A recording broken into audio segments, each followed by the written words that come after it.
Okay. Hello, everybody. We're here. We made it. We did. We did. I'm so glad. I was just telling Kayla that I just had a bit of a crisis. I couldn't find any headphones. So, yeah, any last minute issues have been resolved. Yes, How we're are you, playing Kayla? DJ today. I'm good. I'm good. I found these on the floor about 30 seconds ago because I forgot we decided to do headphones. So I'm glad that they were there awaiting me. I like yours. Yeah, They're very that's good. Walkman style. It's like, yeah, I don't even know. Like, I just found them here, luckily, because yeah, but They're sleek. they They're are very stylish. retro. They're you. I like it. So Oh you've been keeping God. busy? I've been having like sleepless nights, I feel like the last couple nights, keeping up with the Hollis uncensored Reddit thread. Mm. Yeah, that's been pretty crazy. Um, I have been actually really busy. I had like an exam yesterday. I think I told you guys like I had I had two exams these last few days, so that kind of kept me a little busy. But they're now behind me. I only have one left, so that's good. Nice. It's really good. You feel good about Yeah, it? the You Hollises passed? have. Yeah, I did. I passed one of them with a 60%, one of them with a 90%. So it's going well. There you go. It's going well Congrats. for now. Hopefully I Now you can can keep it focus up. on the real things, the real important parts of your life. The Hollis Yeah, company. it's so crazy, isn't it? What just happened with the I don't know if you have had time to listen to Rachel's podcast. Of course. How could I not? I like as soon as something I tea related comes out, I'm all over it for the most part. Yeah, that was some tea. Like Some. So um okay, for those who have not listened yet, do you want to give them like a brief summary of what you took away from it, and then I'll tell you what I took away from it. Sure, sure. So, as you guys might know, Rachel posted a podcast talking about something like along the lines of red flags in your relationship. And obviously, this was all about her divorce with Dave Hollis, which has been highly mediatized, if that's even a word. Um, oh, yeah, signs your relationship is over. Thanks, Kayla. I have a You're problem with welcome. like sharing screens. So this is it. I don't know how to fix it, but basically, yeah. So Rachel has been talking about the divorce with Dave, and there were in this 50 minutes or 1 hour, whatever it is, kind of a lot of bombs. I would say, wouldn't you say, Kayla? I, I have to disagree, not in a disrespectful way, but I just felt like I was wanting the big bombshell to come, and I felt a little bit underwhelmed, to be quite honest. I felt like she was like getting up into the line and then would retreat, and then she would start to say something and then she would back off, and I couldn't tell if it was from a legal standpoint that she felt like she couldn't share too much, or if it was she's doing the marketing thing that she does where she teases you into thinking something's coming so you keep listening to her stuff. There was a couple Yeah, things like I was like, oh, interesting, but overall I wanted names, I wanted yeah. the reasons, and I just didn't get that. I think we I guess the reason I'm saying there were some things, some truth bombs, because like I feel like I could read between some of the lines and just kind of see what she's talking about. Now I don't know if Yeah. lots of that is like me filling in, where she doesn't want to say whatever it is that actually happened. Um, Uh-huh. there might be some of that what you said because obviously they're both public figures, so they have to be kind of careful about how they navigate that. I don't know. But I reckon I think this is not maybe just for me, but like I feel like this situation where you have a couple that it was both of them have been public figures and now they split is kind of like a new, maybe this happened before with like actors and stuff, but nothing that I followed so closely. So this is Mm-hmm. interesting to see how they're going about it and what they're actually talking about, because I don't know what's relationship is super private. So Mm. how much can you tell? Do you know what I mean? Yeah, you never know. But to me, I feel like this is the equivalent of like Dave Ramsey going bankrupt. It was Rachel and Dave Hollis getting a divorce, because it's not like they're actors or musicians or something where it's unrelated to the content that they produce. They literally were making marriage counseling type services part of their brand. They were doing these retreats for couples. They were talking about how to live your best life. Meanwhile, all this stuff is going on in the background. So that's why, and I know some people on Reddit have kind of turned back into the Rachel camp, because there really became two camps after the divorce. Who, you like Dave or you like Rachel, and then people crossed over back and forth. And I think yesterday, a lot of people went back to the Rachel camp because Dave looks like such an idiot half the time when he's on social media. So it's easy to go, okay, I'm back with Rachel.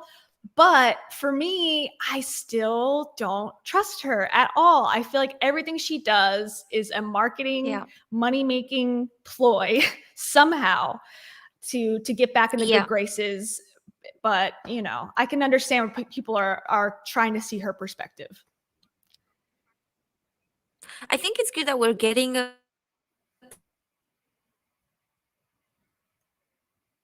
Oh no, Camila. Okay, well, Camila will be back shortly. I will become the solo host for the moment. While we wait for her to return, I'm very sorry that she's gone. I think her internet might be not super great. So while she gets back on, let's read over the podcast explanation. I always think that that's a good idea to get a perspective on where the description comes from, because I think Rachel is very thoughtful. That's a nice word to say. Thoughtful about what she writes in her description. So let's read it together, shall we? This conversation feels important, and it's one that I haven't heard before. Okay. Sorry to stop after the first sentence, but there's like 7 million podcasts about relationships, including some that are about divorce. And I think she does this a lot. She said this before. Rachel said in an interview on the Impact Theory podcast that she had never seen anyone talk about divorce and what to do after divorce. And I was like, okay, that's just not true at all. But I think she likes to start to say like, oh, there was nothing there. So therefore I created this book to fill this void that doesn't actually exist. So that's my 2 cents on this first sentence. Let's continue. And I always think that if I wish something existed or wish something had existed for me, that I should create it, because maybe there are some of you who wish it existed too. Okay, and da-da-da-da, welcome back, Camila. I'm so sorry. I don't know what's going on with my... Oh, is it the Wi-Fi? No. Okay, now can You're fading a little bit in and out. We'll leave you up. I'm gonna continue reading. Frozen Camila. Sign language me if you can hear me. Okay, we're gonna continue, I think. Oh, now you're back. Okay, I'm back. Thank you. Yay! My sister just like created a hotspot. Oh, yes. Okay, awesome. Okay, sorry. So I was just in the middle of reading the second paragraph of the description, and we're talking through it. So so basically, she's saying at the top that there's never been a podcast conversation like this before, which I find very unlikely, because after listening to it, she literally just says, me and my husband had issues during the marriage, and I didn't see them until we got divorced, and I realized that there was issues. It's like, okay, I feel like I've heard that conversation before, but I think she preempts these things to try to make it seem more reasonable if she was to create a business surrounding divorce and breakup. Because if she doesn't preempt it, then it's just going to be like, oh, of course she's making money from this. Now she's like, well, this is for other women because I struggled to find information during my divorce. That's my take on it. What do you think? Yeah, agreed. I think this is her return. I actually wanted to make a video calling it the return of Rachel Hollis, but I've been just too busy.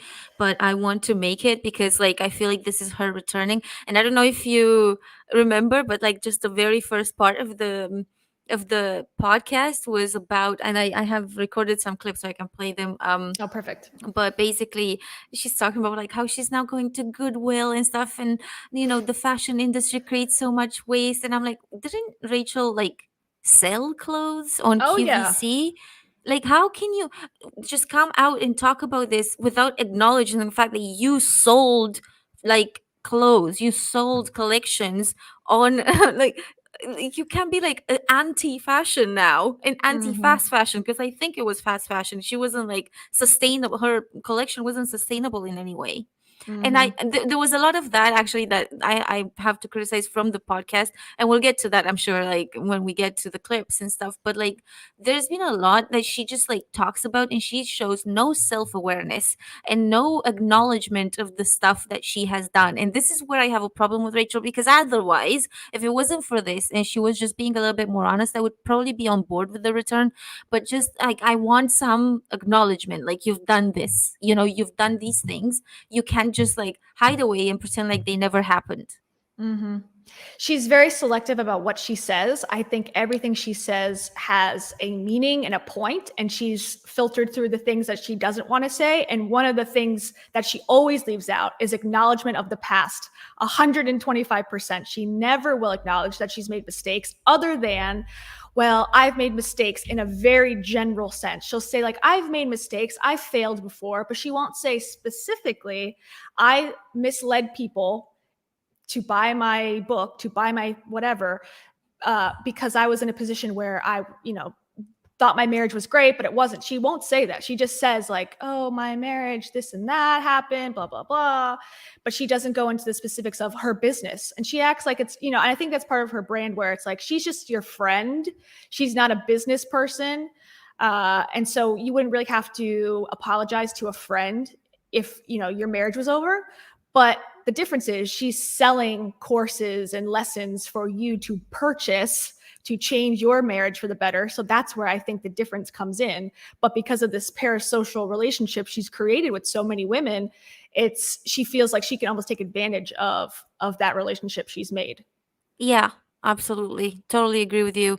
And I think this is the first large criticism I have on regards to the clip where she's talking about, if you want I can play it. Sure, yeah. I basically, she's talking about how she knew for 5 years, or maybe Mm-hmm. even further. Let me see. And think about 5 years ago. So what is it now? 2022. So 5 years ago is 2021, 2020, 2019, 2018, 2017. Okay. And she So says it could go back more, like, even further. And they are yeah, married for what, 18-ish years or so. yeah, So, I mean, that's a significant portion of their marriage, in my opinion. And especially that was when her whole career really took off. And I think she wrote Girl Wash Your Face in 2018. So it would have been through, already, but she would have already had doubts before she even yeah, wrote the book, which yeah. is crazy because you think of the beginning of Rachel Hollis as her more successful years, knowing that these issues were going on. Also, not to completely, bring this up because I think it's a complicated issue, but they adopted a baby during this period of time within this 5-year window. And I think it's a little disingenuous to to the birth mother to say, we're a happily married family, we have other children, we are going to be together in this. And then within a couple years they're broken up, they're all over the country now, flying all over, there's a blended family. It's like a lot of complication that I think, as a birth mother, giving up my daughter to a family to take care of, I think I would have had some concerns. Yeah, and it's also irresponsible, not just with the adoption, but with the other kids. And I feel like the red flags were there from the beginning based on what she wrote in the books. And this was really, I don't know, like, I think she's trying to come off now like, oh, I should have done something sooner, but like, yeah, you should have, but like, obviously you were just like riding off of the success that you were having, and Mm-hmm. the success had a lot to do with Dave. And I just think even more recently than the books, there was a documentary, and I'm pretty sure that he was somewhat involved in the sense that, he was still working. I think he was still working at it, but even if he wasn't working at Disney, he probably still had some connections in the industry at the time that helped her get a documentary off the ground. Sure. And even the what was it called, like the Quibi, I think it was like, Oh, Quibi. yeah, that failed completely. But Yeah. Who the would have thought? Quibi thing was also probably somewhat and I know she was influential, but like, mm, I'm assuming that this had something to do with it. So while she was successful, and while they were both successful actually, they were pretending to be fine. Mm-hmm. Well, But I mean, the thing is, she does this with every single thing she ever talks about. And if you read her Instagram, read her books, anything, watch her YouTube videos, any life lesson that she uses her own life story for, it has a happy ending. Always. And it's like with her red flags at the beginning of her and Dave's relationship, where he was treating her like a booty call, when she lost her virginity despite her religious beliefs to him before they got married, when he left her or came to a party and she introduced him as her boyfriend and he said, "You're acting your age." A lot of red flags for a relationship. Also, she was 19, he was 27 years old. She was making $12 an hour. He was already on his path to becoming an executive. And so those are all red flags, right? But she, in the book, Girl Wash Your Face, uses it as a lesson to show you, like, well, men can sometimes show up at your door and just be better. And look, now it's this amazing relationship that we've developed over time. So I don't think she's ever, ever, ever going to be willing, and maybe I'll stand corrected in a little bit, but that she's going to be willing to admit a mistake without having solved it and profited from it. That's yeah, my 2 cents on that. I totally agree. And not only did she profit, like, through this podcast and whatever is coming next, but also, there were a lot of people, when she was releasing that book, there were a lot of people that were expecting that she was going to talk about it in the book, and she just basically um didn't. And it was like such a letdown, because Mm-hmm. like, obviously this huge thing happens in your life. Your entire brand is like, based on your life and your private, um whatever, everything that's private in your life. And Mm-hmm. now suddenly this gigantic thing happens, and you don't even she barely touched on it, like. Yeah. And I know she had said that she planned it in advance, and there was a, but still, like, you have to, I don't know, you have to talk about it. Like, this came out like 6 months or something after the divorce. What, in six Mm-hmm. months you didn't have time to re-edit the book and just add, the whole thing? But I think she just didn't want to, because she wants to still profit off of it and potentially Mm-hmm. come up with another book, like. And maybe this is why she's doing this. Maybe she's coming out with this podcast, and maybe a series, and eventually the tell-all book. And then, like, Yeah. how many more things can you cross off the list in terms of profiting off of something that happened to you personally? And not just her, but the kids, and Dave, and everyone, really. It's taking everything in your life that's sacred and making it into a monetizable piece of content in some way. And that's what I think all of these influencers end up doing for the most part. When they smell money, they start to figure out what's causing that money to come in, and then they replicate that over time. But my guess is, and we're going to talk about like the red flags and the podcast like in just a second, but just to wrap up the introduction of all this, um, she is probably going to now transfer into this, and she's already been doing it. If you watch her YouTube videos and kind of, watch her evolution online, she's going into this hippie mama, like talking to spiritualists, psychics, going to do her menstrual cycle based on the moon. Like, she's already kind of on that train, as you can kind of see if you go, like, let's even go to her YouTube. I'll show you exactly the video that she released today, ironically enough, from her podcast. Let's see, Rachel Hollis. Oh, she's talking about aligning your intuition with a psychic. So, and then the one before that is, or menstrual cycle. So this woman apparently can match your menstrual cycle. I don't know. Full moon ritual. I mean, this is experience energy healing.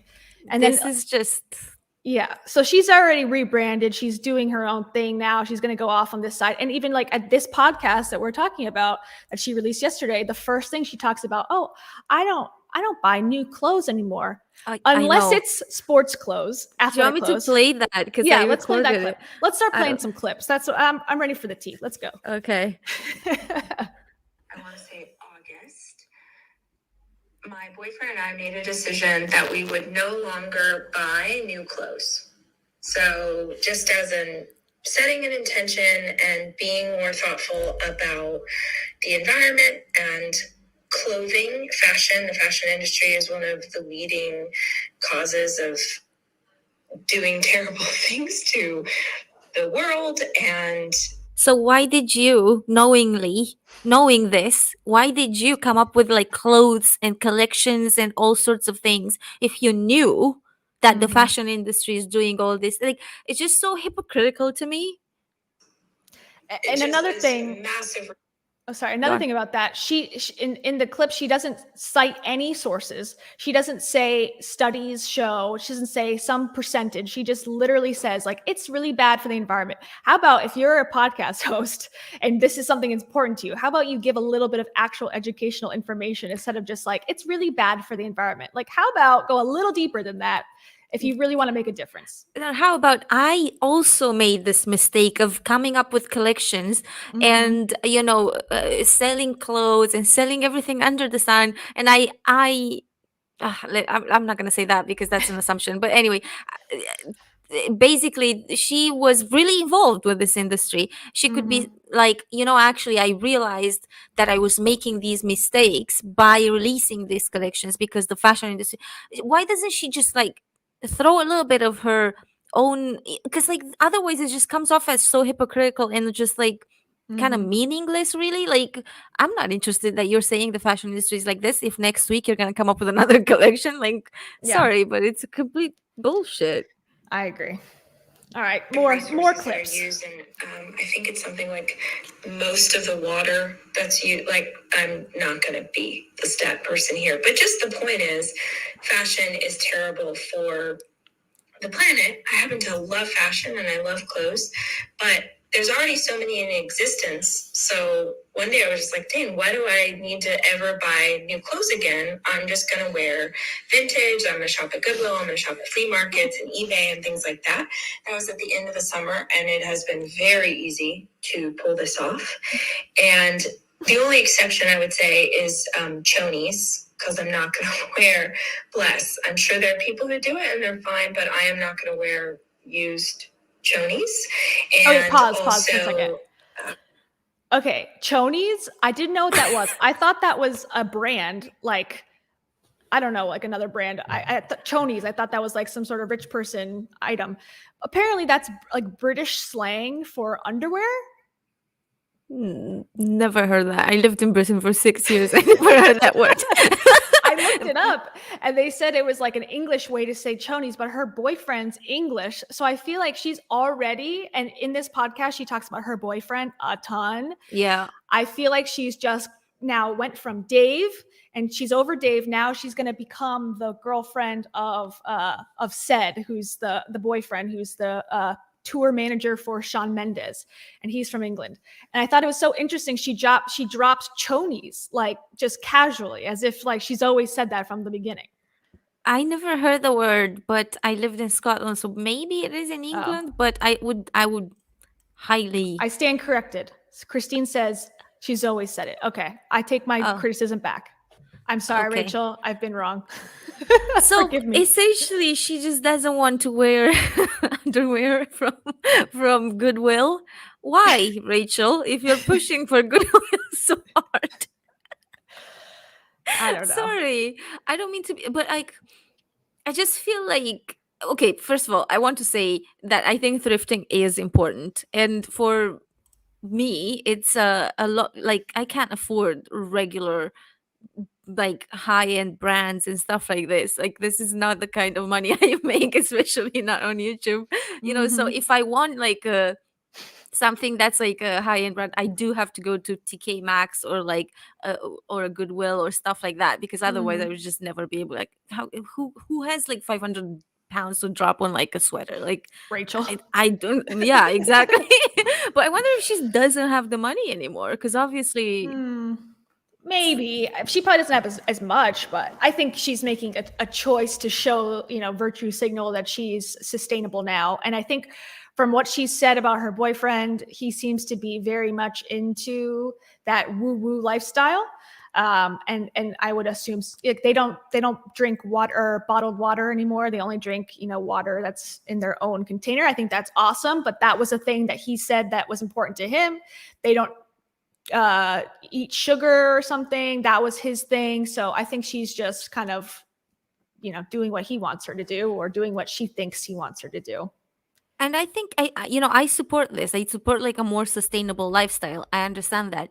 But I do want the acknowledgement that she released clothing collections. I want the acknowledgement to be like, I may have lived differently before, in the sense that not only did I dress like from clothes that are from fast fashion, I pushed these into the world. I made them and sold them. Like, I want that acknowledgement. This isn't about, because like I do think sustainable clothing is, I'm a minimalist. Like, I want people to be more minimalistic. So I do appreciate that message, and that's the only thing that I feel like it's missing here. Just Rachel showing some self-awareness as per usual, because this is, I think, the problem with her. My main issue with Rachel and Dave, and it's like they just keep saying they're so vulnerable and they're so authentic, and they show zero self-awareness. And at this point, the entire internet knows what you've done. Like, where are you? You can't hide behind like a finger. You have to just say what you've done. Yeah, I agree. I think that's the key. It's authenticity equals self-awareness, and the self-awareness element is not there. It's definitely manufactured. I want to bring up this comment because I feel like I want to address it. I agree that the strategy is good. I think, but like what Camila said, like, you need to have a little acknowledgement that you were part of the problem previously and have changed. Also, I want to say I'm always going to be catty about Rachel Hollis, so I will nitpick every single word she says from now until the end of time. So just a heads up if you're going to be watching in the future, because I am super critical. I think you're maybe a little less critical. I am like, now anything she says, I'm like, let me scrutinize it completely. So just be aware. See, the thing is, like, I want to give her the benefit. I always want to give her the benefit of the doubt. But it's been so hard because, like, she just, even when I listened to this podcast, there was this, and this happened in previous podcasts that we might have talked about, but like maybe not on a public forum yet. But she talks so slow and so like, this is not the Rachel I remember at all. Like, she's no longer that powerhouse, that like go getter. She's like very slow. But I don't think she's being slow because she wants to be authentic, or this is hard to talk about. I think she talks like this because she wants to measure her every word. And this is why I just I struggle to still give her the benefit of the doubt when I can see how much she's like calculating every word that comes out of her mouth. Like, you can see the pauses like on her podcast. Like, every word has like a 2-second pause. Like, Jesus Christ. It's uncomfortable. And I noticed that too. And as we play more clips, I'm sure you can tell that there is a lot of it's like, get to the point, like, let's get some juice here. Like, but I think it's because there was like maybe 2 things she wanted to talk about and needed to fill 50 minutes perhaps. I don't know. Do you have what's the other clip that you I just don't think that she has to fill 50 minutes. Like, this could be 20 minutes. Like, why does she? I think she's just looking for her words so carefully that she's making these gigantic pauses just in order to make sure that she doesn't say anything she doesn't. But then again, you edit these, right? Like, you can take things out if you don't, if you said something. Let me also say, at the end, she talks, there's 2 things at the end, the last couple of minutes of the podcast that I want to bring up. But one of the things at the end, she announces who edited the podcast, which is a person's name. And I went on their LinkedIn. Sorry for stalking. I went on their LinkedIn, and that person is looking for a job and made a post and said, I am now looking for full-time work. So it seems like either this person is now freelancing for Rachel Hollis, or did this podcast as like their last assignment and is now looking for a job. May I just say, the level of research that Kayla brings is like unrivaled always. Is in my police file somewhere. But yeah, I mean, I I don't know. I think that she is struggling financially. I 100% think, because like I don't think that they were being very responsible with the finances while Mm, she was growing, and she had that gigantic spur, and she had, her moment in the limelight. She started the company and spent the money on 40 employees and stuff. She didn't. Most influencers that I've seen have been still like themselves. Maybe they had an editor, but like they didn't mhm. start teams of 40 or whatever. But I think Yeah. she did because she thought she could potentially sustain it with people and stuff, but then she shot herself in the foot. So Mm. I don't think they actually like are doing well financially because of that. I think Eh, she's used to having Dave's paycheck as a backstop, and once that was gone, maybe they got a little bit surprised at how hard it is to sustain a business of that size over time through pandemics, through scandals. And yeah, I mean, I don't know. It depends on what, I guess, financially unstable means to her. Is it, oh, they only make 200,000 a year now? Or is it like they are like owing the government money and they're not actually making it? I don't know. I would imagine they put their money in investments, but maybe they invested in the Hollis company, which is kind of on the downturn. So I don't I know. don't know. I just think that well, whatever it is, like in terms of lifestyle that they had before, it was heavily probably sustained by Dave for a while, Mm-hmm. and then Dave also quit to start the Hollisco, and then it was Toilet Gate. There was the divorce. There was like, the Dave's thing doesn't matter anymore now because he's not part of Hollisco anymore. But Mm-hmm. um, I just think that they kind of risked way too much, like way Yeah. too much, and I don't think they. I don't know if they're making anything like they did before. I think this has been a substantial drop, and I Mm-hmm. don't think it's like that bad as to go to Goodwill, but Yeah. I By think that necessity. Yeah. it's not by necessity, but I think that they're definitely not neither of them are doing as well as they were.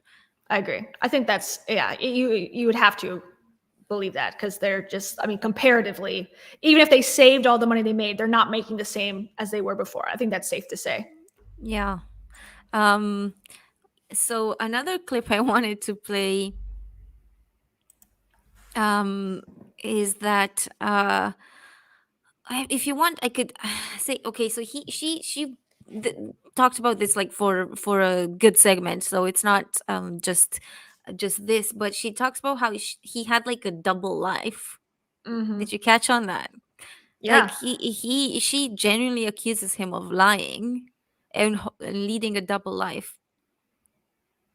Okay. It didn't even really matter. Like, I guess this is kind of a crazy thing to say.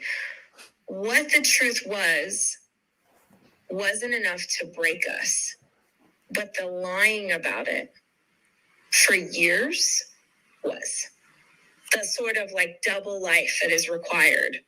That, the weight of that and the stress of that, all of it, that is a huge piece in why it didn't work. So yeah, get to the point, Rachel, because it took her forever to say that. Yeah. But yeah, so she says also throughout this entire thing that basically she didn't actually plan to ask him to divorce, that it clicked one day and she told him and that was it. Mm-hmm. Which I don't know, knowing Rachel as she is, I would say that she's more of a planner rather than a super whatever, but okay, let's just go by that. If that is the case, um Brandon is hilarious. um if that is the case, then and he lied and had this double life, and then something clicked one day and she told him, then that means that he did something. There was something that she found out, right? Well, I got confused with that because she talks about that more at the top of the segment or of the podcast where she says he was living a double life. So that would mean that he's doing something behind her back, right? So that could mean I mean, he has been pretty upfront about the alcohol use, so I don't think it's that, because unless it was worse than it actually was, but he was honest about that. So it seemed, at least in his book and on, in the public eye, he talked about, dealing with alcohol. So I don't think it's that. Could it be harder drugs? And again, we're speculating, 1000% speculation. I have no inside information. We're just going off of the podcast and kind of putting possible pieces together, just as a disclaimer. Could it be drugs? Possibly. That's something that a lot of people deal with, as pills, cocaine. I don't know. It could be something like that. That I think would fit the narrative of secretly buying drugs, secretly taking drugs, having a separate life there. Whatever, falling asleep or something, saying you're tired, really it's some sort of drug thing. That's an option. Could it be cheating? Could it be that he had a secret girlfriend? Could it be that he had an addiction to online images and videos? I feel like that is possible, but I feel like that too, and I think it's because I think the cheating might have been something, because first of all, that is huge, so that would definitely break up a marriage. And second of all, every time that Heidi talks about her relationship with Dave, the timeline is very wobbly. Like every time, it's like, oh, this was sent to me a year ago. Oh no, wait, oh, I think it was later. It's like, can you just? So I wonder. Maybe this is too far. It's complete speculation, you guys. Don't take us seriously here. But I don't put it past Dave to cheat. No, me neither. I think he feels like he almost, and she talks about this in the podcast too. Rachel talks about, Dave wanting a girl. Specifically, she says a girl, and a yes, I mean girl. I think maybe Rachel grew up she definitely did over the time of their marriage. She started off when they got married at like 19 years old. I mean, I'm 30. 19 seems like 20 lifetimes ago. So yeah. I think over time, maybe, he felt like he wants someone younger, someone more immature that he could take care of. And, wait, she did say that. Do you remember the part where she says that he wants a girl? Wait, I have it. You want me to play it? Sure.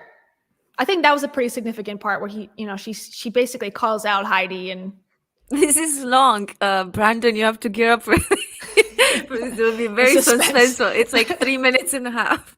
It's nuts to have grown up in a place that said that you should get married as soon as you were grown up, right? You turn 18, you save yourself for your husband, you get married, till death do us part, and for better, for all of those things.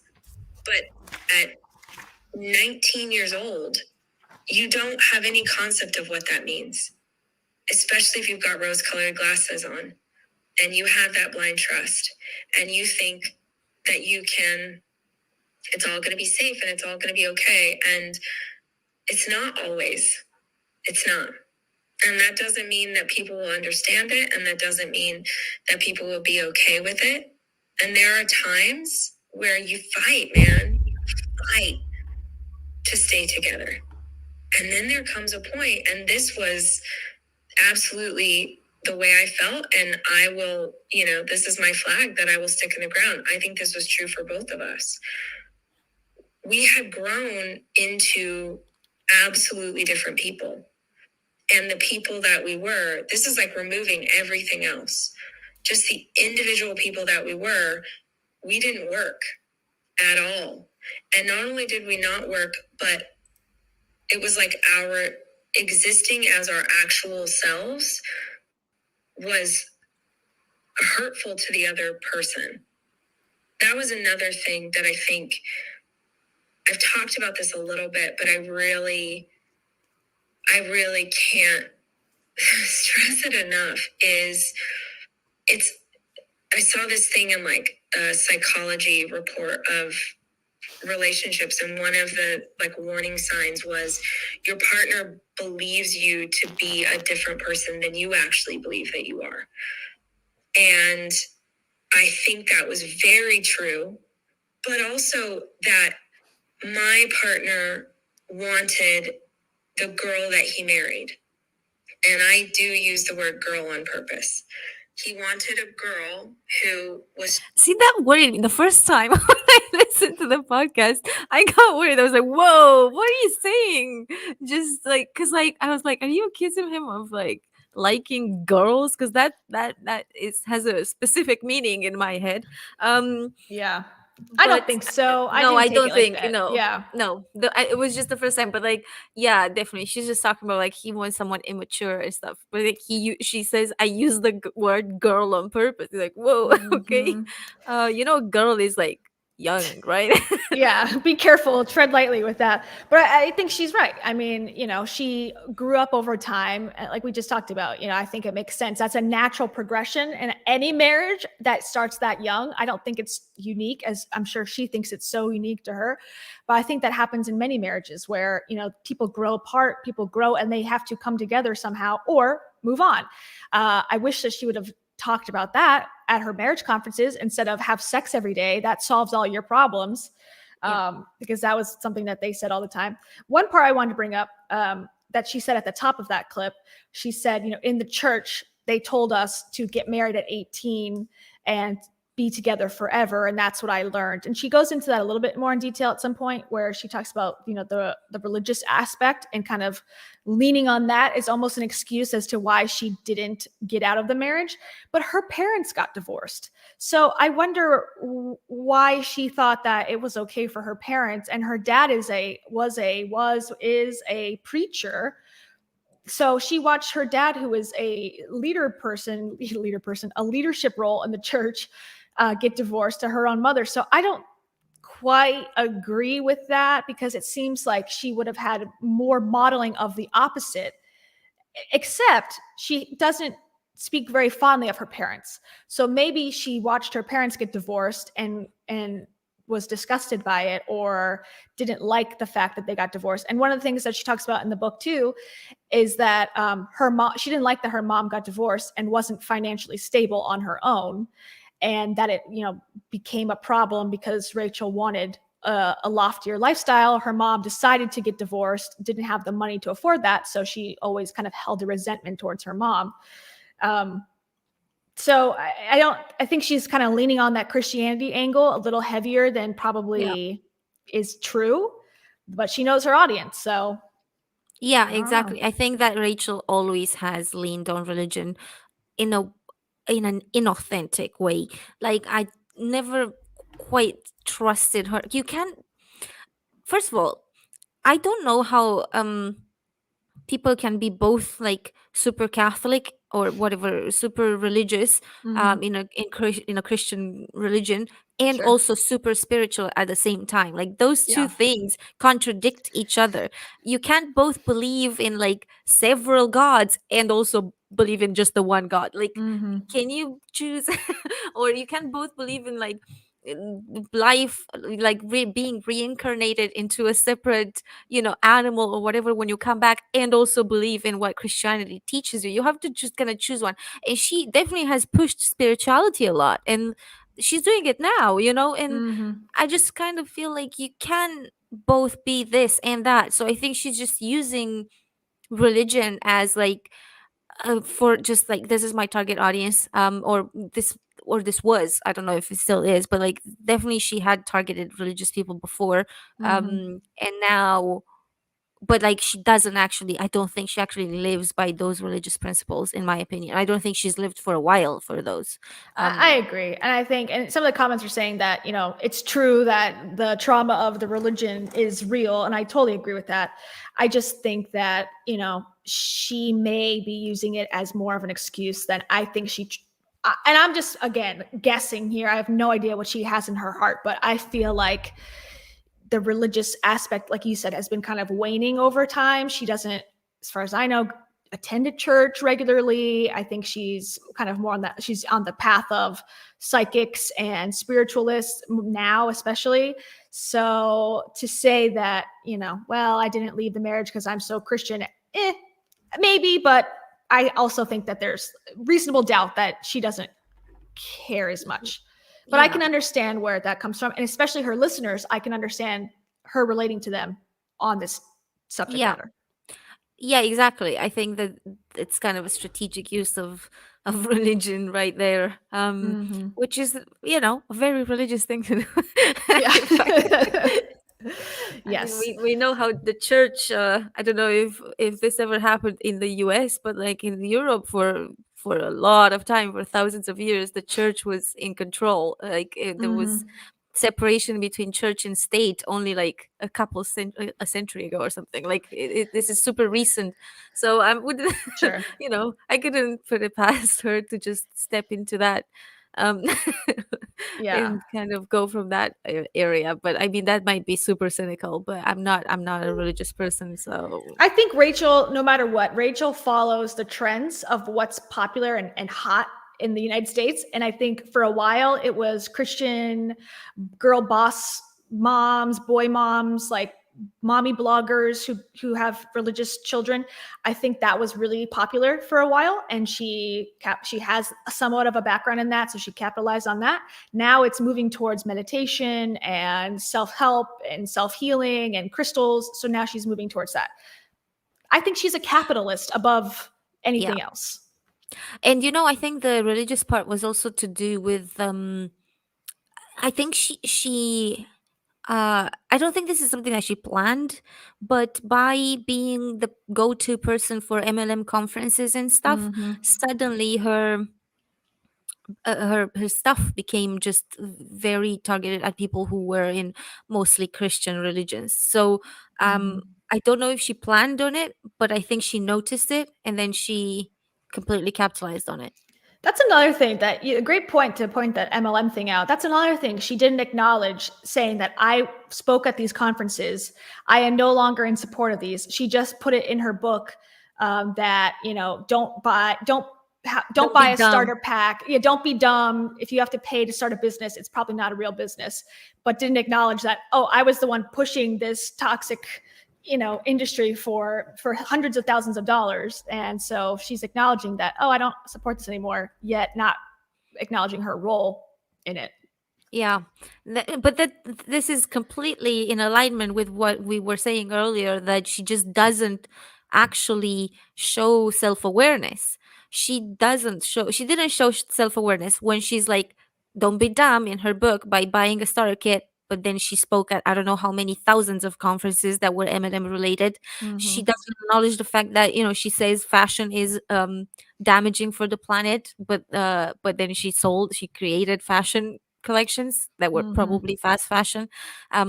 She doesn't acknowledge the fact that her relationship was bad for like 5 years, but also she was like selling tickets to marriage conferences where she was giving the worst advice. Mm-hmm.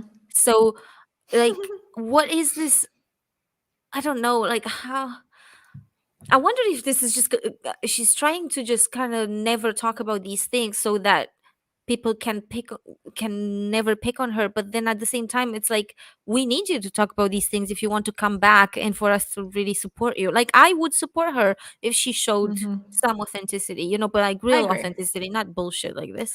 It's the manufactured versus the real. And I think Dave tried to do the same thing in his book, Built Through Courage, uh, that he would give a little. Like, it's almost like and I've said this in other videos, like, you pick your own flaws to present.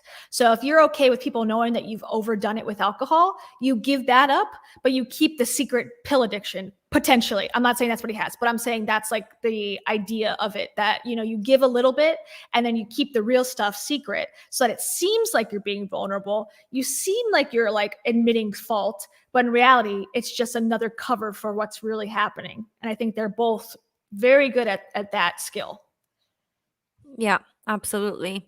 Absolutely. And I don't know what exactly is Dave's thing, but I have heard some speculation on him having some relationships with like a what do you call it, like a recovery center of sorts. Yeah. But I wonder, Do you want to talk about that part?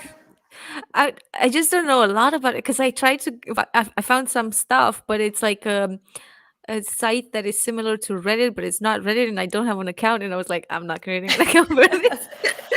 Well, okay. let's talk about that a little bit. And I want to be very, again, clear and disclaimer at the top that we have no information that is concrete, correct. This is all rumor, speculation, drama, nothing that is of actual evidentiary value.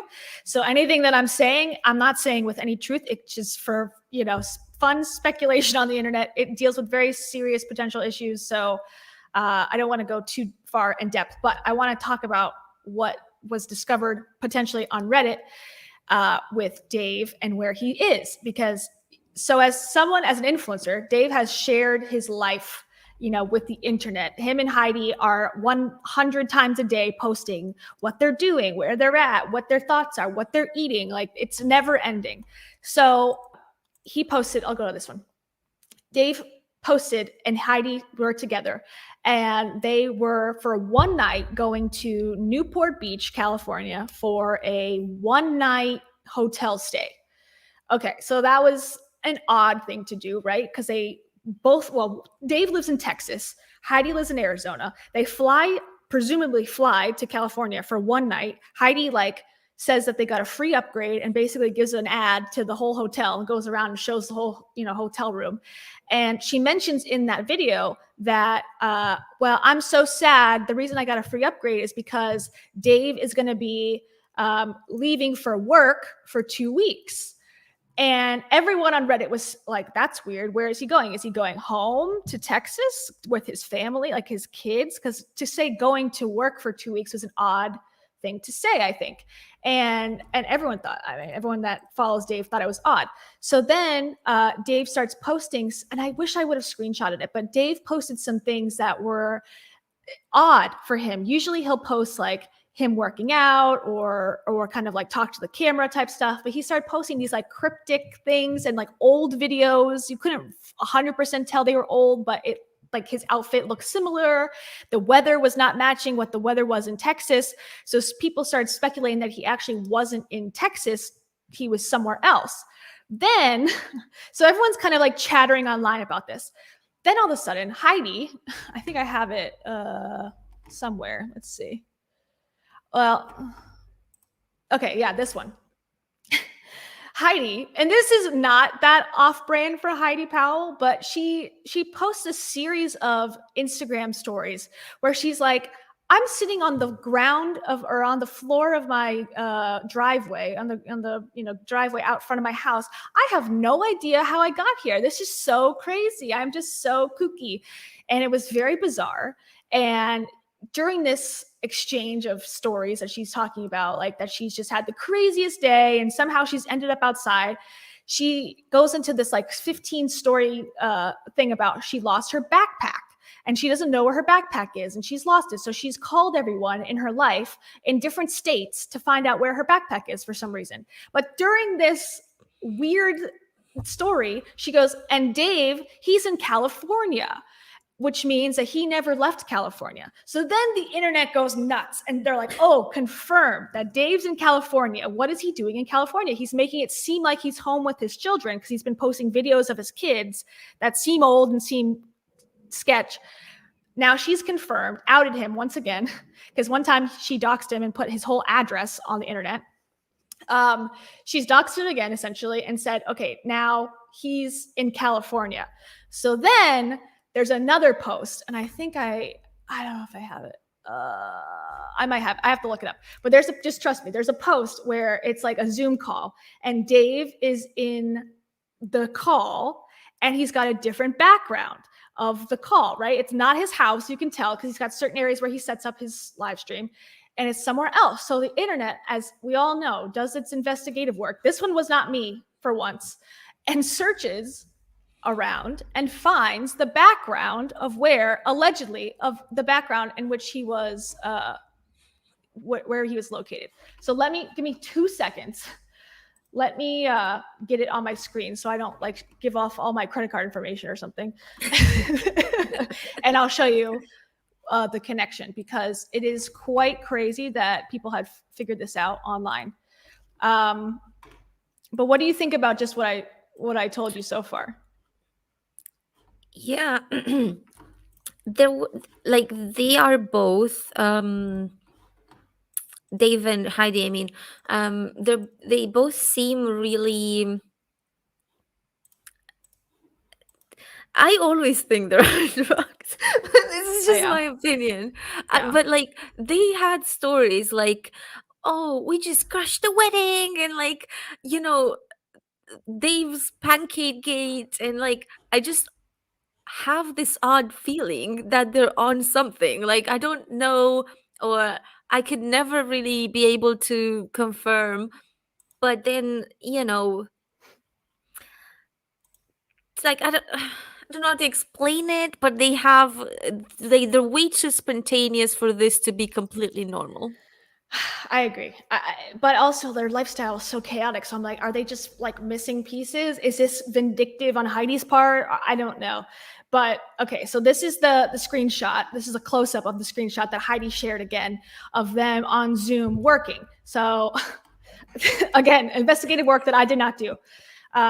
If you want to go read about it, go to the Reddit group, the Hollis Uncensored on Reddit.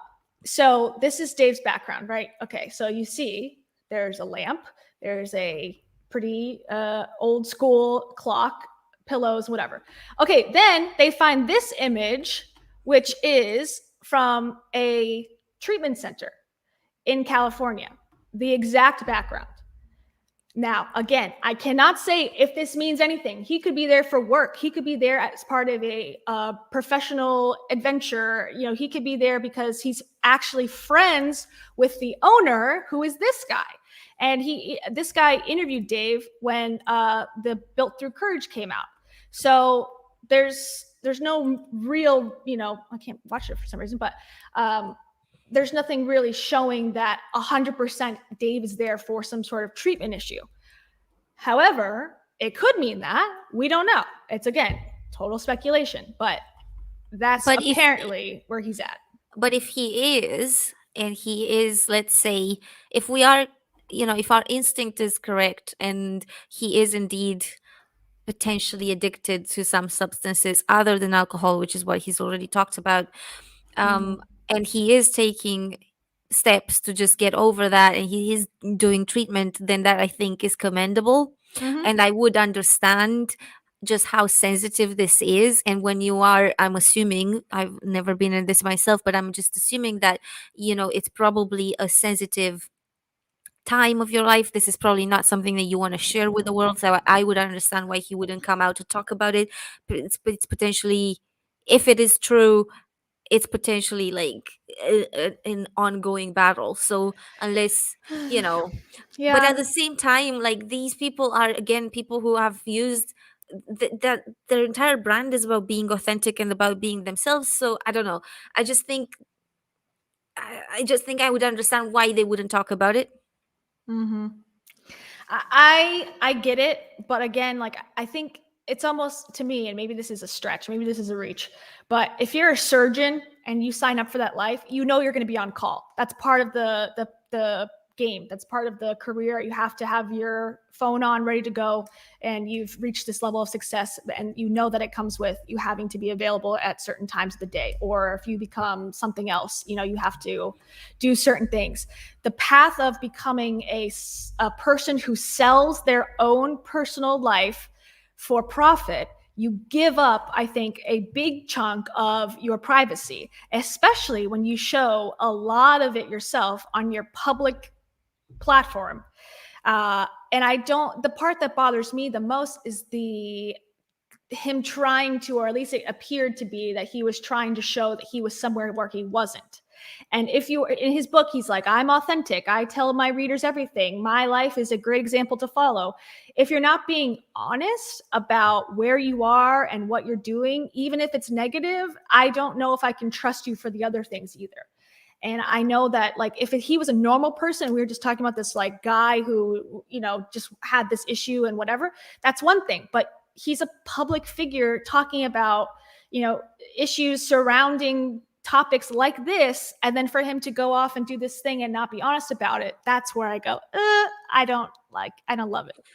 Yeah, totally. I understand. And I think you've probably, I don't know, I'm just reading this comment from Brandon the Blizzard, which is, the name is hilarious. All double life Dave, if you put that together, what you just told, this story, if you Mm-hmm. put that together with like Rachel coming out to say he was leading a double life and he was lying, it doesn't look good when you put them together like that. But then they weren't initially in that order, so I don't know if we can trust The like, we just don't timing's have enough. interesting. Yeah, the timing is interesting, but I don't think we have enough information for us to really just like, No.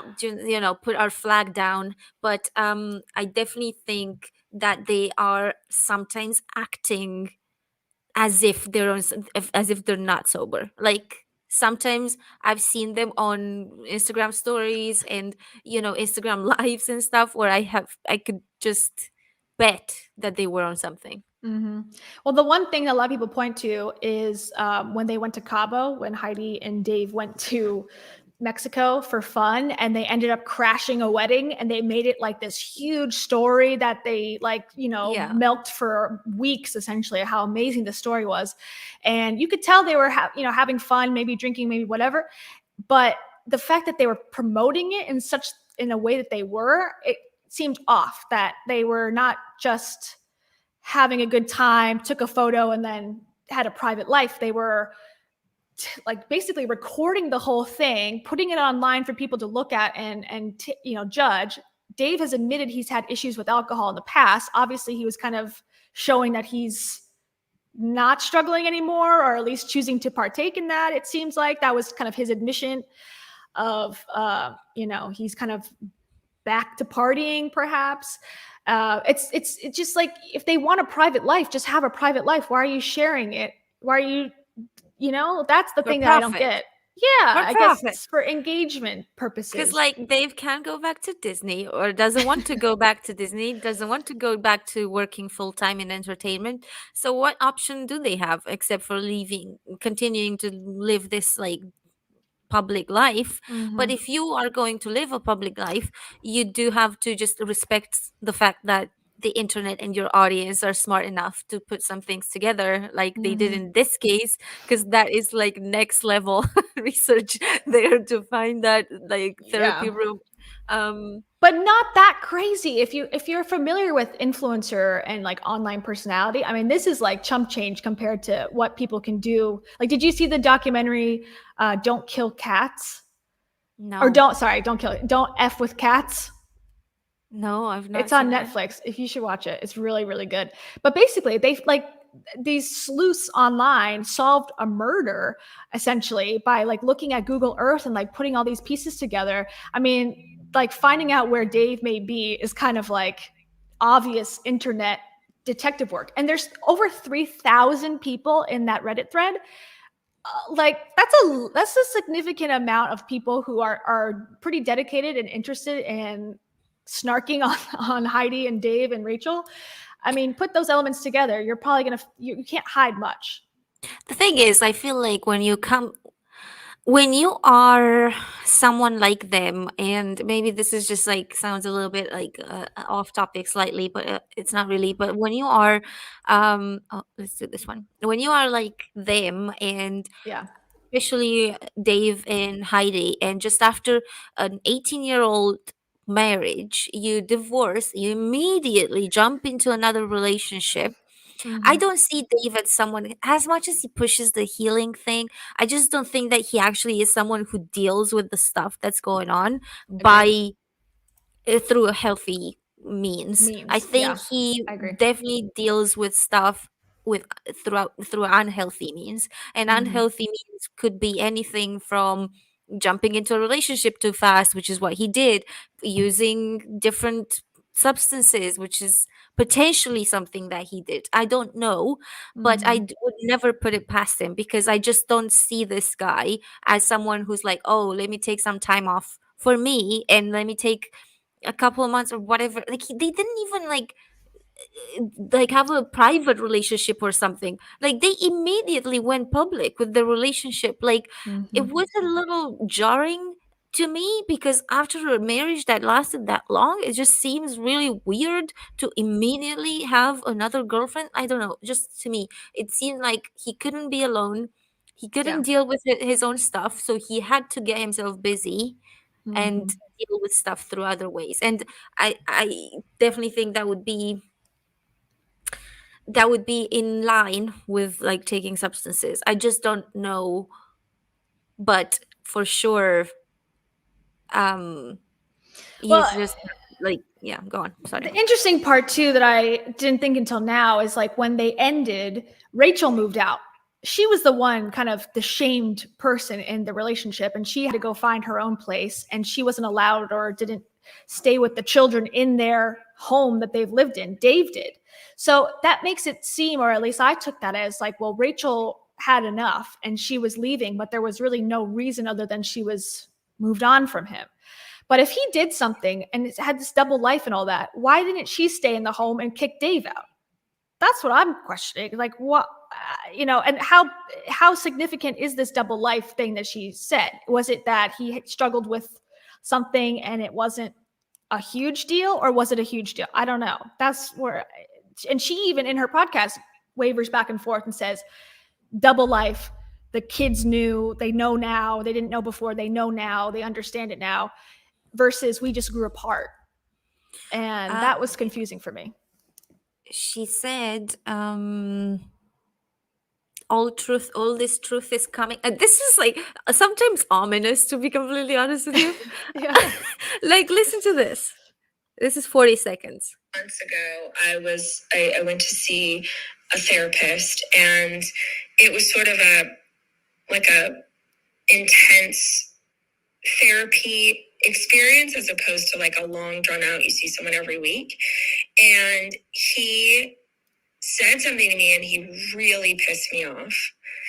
And he was like, what does it say about you? Because obviously now 2 years later and all this truth comes out, and after we split up, then I like found out all this stuff I didn't know. And What stuff?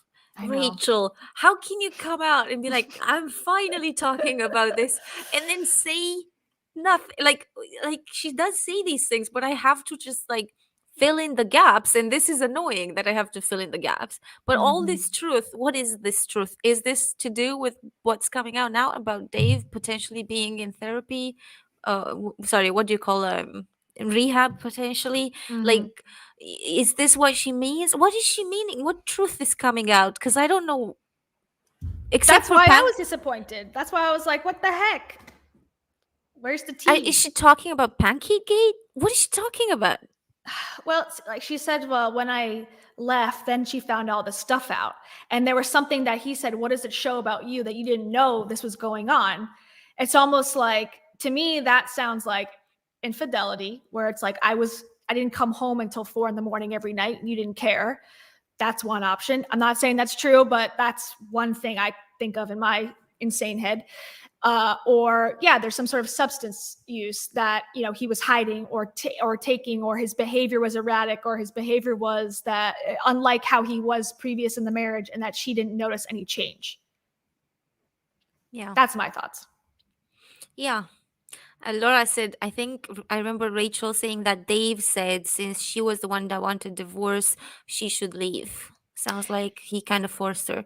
Yeah, but I feel like I- if he did something wrong so horrible that wouldn't fly, like wanting a divorce would be the natural next step. He could potentially be the kind of person that would be like, I'm never leaving, I bought this house type thing. Yeah. So I don't know. But the thing that I I struggle with this whole time is like that I watched a couple of their couple videos, their marriage advice that came, like literally they're not that old. Like it says on YouTube, they're like 1 year ago. Like watch, 3 years ago. Rachel and Dave gives marriage tips. So 3 years ago, they were fine giving tips out about their marriage. And here we are 3 years later, and they're both in different relationships, and they're, saying all these things about each other. But one of the tips was, during the tips video, they were saying how amazing their life was and their relationship is better than ever. And that every single year they've loved each other more. So was that all bullshit, or was it that something big happened that changed all of that? I wish that would have been cleared up too. I think that was bullshit. I think they were just trying to sell a conference for married people, and obviously they had no credentials. None of them is a counselor, none of them knows anything about psychology. So the only thing they could say is like, look at our perfect life, so we'll teach you how to have the same perfect type of life as we do. So in order for them to say that, they needed to pretend like they had the perfect relationship so that people buy a ticket and go. And this is why this was so devastating for people to find out that they are divorcing, because obviously it makes no sense for someone to divorce when they just sold you tickets to a marriage conference where they were giving people advice. And even Rachel later on said, I don't even remember where this was, maybe it was in a book, I think it may have been in her last book, because I did a review on it on YouTube, and she said in the book that one of the first marriage conferences she did, sorry, she gave the wrong advice to a couple, and she was writing in that book about how she learned. And like, I'm like, you don't understand what you're doing. You could be causing trauma for people. You could be breaking people up. You don't know what you're doing. And she admitted to it in the book. I think I'm almost positive that it was in her last book. And basically, this is why, because they had no fucking idea. The relationship was a mess. It was a disaster for a long time. And now she's like, oh, I knew it for like 5 years or more. Like, what the hell? I will say, as much as I'm disappointed in them and that it bothers me that people get away with this and make millions from this type of behavior, I will say it does make me feel better, because what they presented as the solution for a troubled marriage, which was to have sex and to go on dates and to be hot for each other, and in the sense of like be skinny and be traditionally beautiful for your partner, that's a lot of their advice. And show up and do the work, which means nothing. I'm glad that those tips didn't actually make a happy marriage, and that what I think a good relationship seems to be more accurate, which is communication, going to therapy when things get rough, or you need to deepen your relationship with each other, and to know that bad times happen, it's okay. Children changes things, like just more nuanced approach, as opposed to 5 steps to improve your love life. And funny enough, the same thing that they did, Heidi and Chris Powell did too. And she has a whole blog about how they had sex in the parking lot of their divorce lawyer, and that somehow saved their marriage or something. I was like, what? And now they're divorced, obviously. So Heidi is how is she an influencer? Because she seems so silly sometimes. I don't even know how it's possible. Like, is this complete, like, by chance?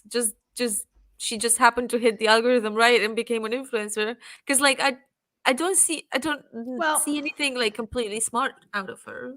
her start came because Chris was on a path to becoming a personality. He got on a show called Extreme Weight Loss, because I don't know a whole lot about his background. I know he also struggled with addiction. Like, he's actually spoken about it himself. He struggled with a pill addiction as well, when he was with Heidi. And he went and moved in with this guy who was severely obese, moved in with him physically, and the guy lost like 100 something plus pounds. And I think that was his kind of first viral story, or that was like his big break. He then gets booked on a show, I think on ABC, called Extreme Weight Loss, that he would train people, kind of like Biggest Loser, if you've seen that, but like more one-on-one, where he would train someone to lose weight and eat healthy and change their life. He got married to Heidi, brought her on the show, and then that's when the show got canceled, ironically enough. He just basically pulled her up because she was a trainer already, and that's how they met at like a, not Tony Robbins, but a Tony Robbins-esque event called Landmark, which is like a self-help type thing. They met there. They were both going through hard times, and then got together, got on the show, So she was like getting millions and millions of viewers from ABC, which is a huge network here, and makes sense that she would then transition into being an influencer. But I don't think it was on her own marketing. Mm. It was because of ABC's, it's like being on any reality show. It kind of gives you a start, but you have to then take it from there. Yeah, this is interesting. Mm-hmm. I don't know. I'm really not super excited about this relationship that they have anyway. I just think it's a mess. I think it's going to end, and I don't know. It seems like an unhealthy relationship. It seems like it went too fast. Like it's just not, I think I think it's completely selfish, and I'm going to be a little catty. Sorry, everybody, for a second, but I think it's completely selfish. They have 8 children between them. I mean, they're Jesus. not thinking about these 8 children a lot because they are different ages. I don't know what their happiness level is. I don't know, but they have no problem. And I will give Rachel a piece of credit here. Rachel and her boyfriend, they don't exploit the children in any comparison to how Heidi and Dave exploit their children on social media by posting them sleeping, posting them at the gym. Like almost every single day I see their kids in these like compromised situations, and it's embarrassing. It's only going to get worse as they get older. I'm sure they're going to start to resent both of them so much. And I feel like that to me is a sore subject. Anything with children I think is horrible, and Dave and Heidi are like the worst culprits. And I don't know if I think Dave already did that before he met Heidi, but Heidi has almost heightened his level of using his kids for content. They're also using their relationship for content, and I also think Rachel and her boyfriend are not. So at least there's that. I've not Yeah. seen them together, like No. pushing how to have the perfect relationship in five Now, easy steps. Uh, yet, and that not maybe yet, yeah. because of the boyfriend, because he's pretty private and he's got his own money from totally something unrelated to his life. He's got a career. Mm. But she does talk about him, and I don't like how Rachel said that she wasn't going to use her relationship anymore for content because she learned her lesson. Yet in this podcast that we were just listening to, She does in say the that. Audible ad, she's like, my boyfriend and I went to Scotland and we just loved the rolling hills and listening to Will Smith's Audible book. It's like, okay, isn't that using your boyfriend? And she also says this. It's like the people that we are with now. Number one, here's what's nuts, guys. The people we are with now could not be more different than the partner we had. Like my boyfriend could not be more different. Oh my God. Could not be more different than my ex-husband. And his girlfriend could not be more different than me. Okay. That A little bit of a dig, I think. Yes. I don't think at that's a both positive. of them. Yeah. But I respect the dig. I do respect it because I'm not a big fan of Dave and Heidi. So Now, the last time I haven't listened to all her podcasts to be fair, but the last time I heard Rachel speak of Heidi was in a very positive light. Said she is the sweetest, nicest person ever, deserves to be with Dave. They get along so well. They're such a great match. Now, this is basically saying that, but in a much more demeaning tone, which I think they deserve. But it's interesting how now she's kind of. when did you hear her say that? This was maybe summertime. This is when she was talking about when she was sleeping on the air mattress in her new apartment and how poor she was. She couldn't afford furniture, or the pandemic was preventing her from buying furniture, so Yeah. she slept on the floor. Yeah, poor Rachel. And now she's buying clothes at Goodwill. I just don't Yes. know what's worse. I think that Rachel has this, and also Dave has this way of talking about, like, he was my best friend. Like, it's just, can you just chill with the best friend thing, first of all? Because I don't know if Bestie. that's any good. But basically, I think they're just bullshitting about how nicely they see each other. I just don't think that they do. I think if they are having potentially like time together, like dinners or whatever, but I think it's completely passive aggressive because Yeah. it it feels like that when I listen to her talking about that. Like, first of all, she's like, "Oh yeah, no, we did the best. Our marriage didn't fail." She said that. Our marriage didn't fail. We had a marriage. It just ran its course. But like, my boyfriend couldn't be more different that like it's Mm-hmm. like you obviously are not seeing them in this positive light that you're trying to portray. Like they're not like, "Oh, my Yeah. ex best friend." Like it's you know Is he your so best friend, or is he someone that lied to you like in a huge way? Which one is it? Is it both? I don't find those to be yeah, synonymous with each other. Like, is he a liar that has a double life, or is he your yeah, best friend? exactly, I don't know. exactly. Yeah, I think Rachel needs to be careful, needs to tread lightly. And even just based on this podcast alone, the way that she's already and she did this with Rach Talk too, that she's making her personality all about her new boyfriend is dangerous, I think, because she claims that her story is, and it cuts all responsibility out from her as per usual. She went on this celebrity dating app for friends. Oh Okay, yeah. of course. Everyone does that, right? Meets this guy, totally hits it off with him. He's also just there for friends.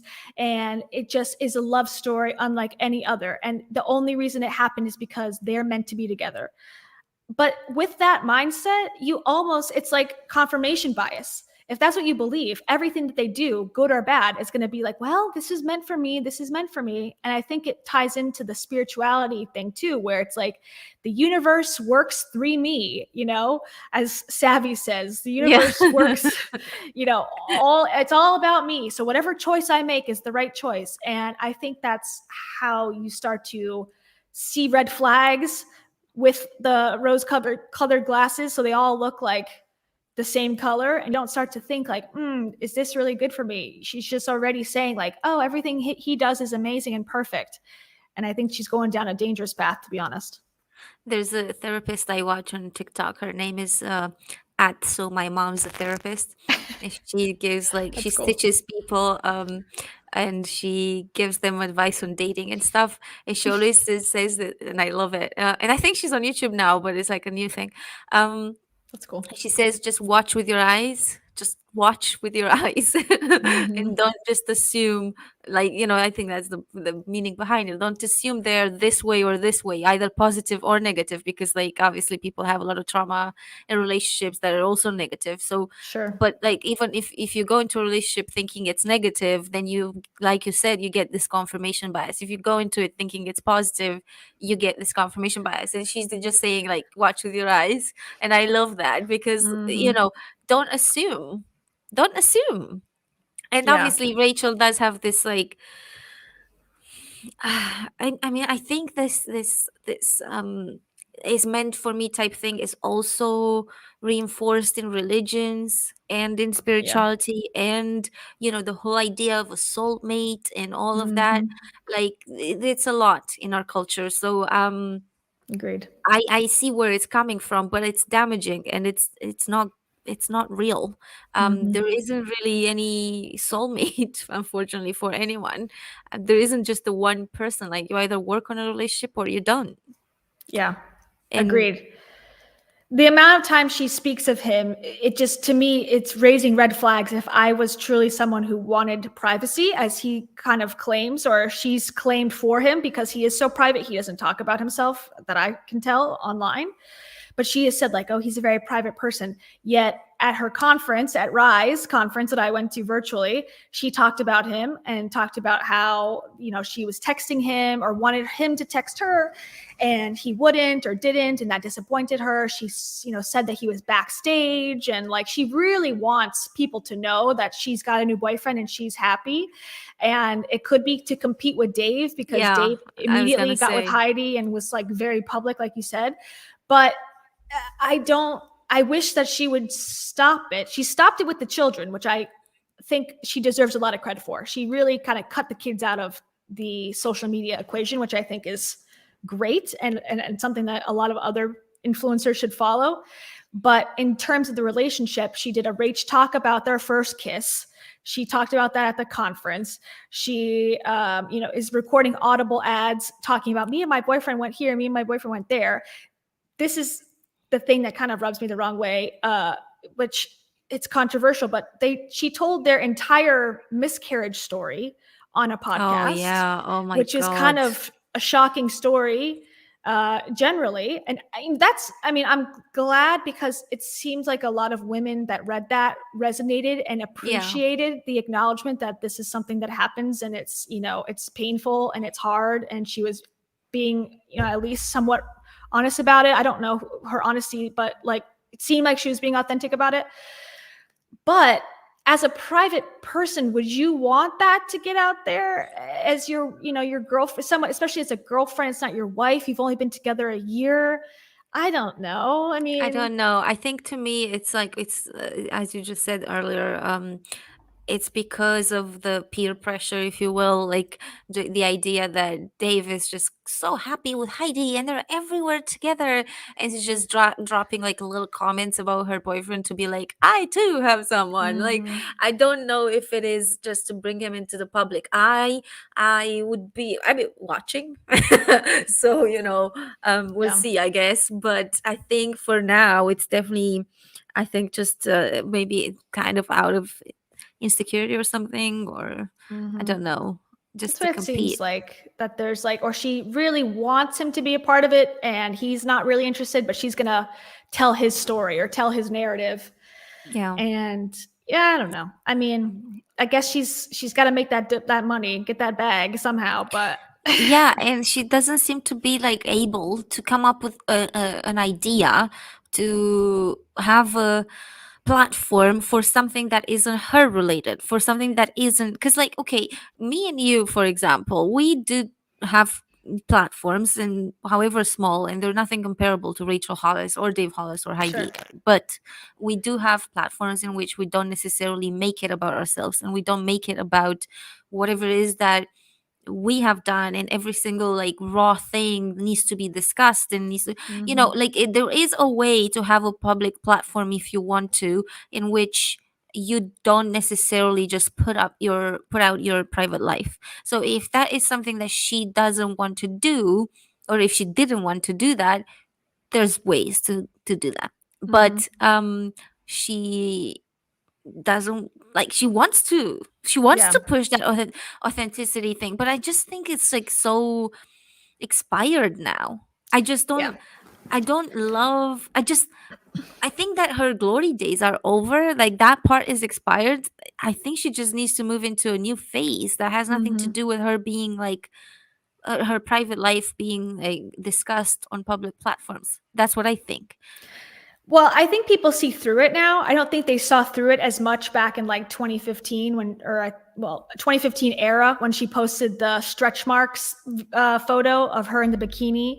And back then, that was something that was, people were saying, oh my God, she's so brave. Oh my God, Rachel Hollis, who is this woman that showed that she dared have stretch marks and put it on the internet? Now that photo would be ridiculed as, someone trying to pretend that they're struggling with something that, is really not that big of a deal.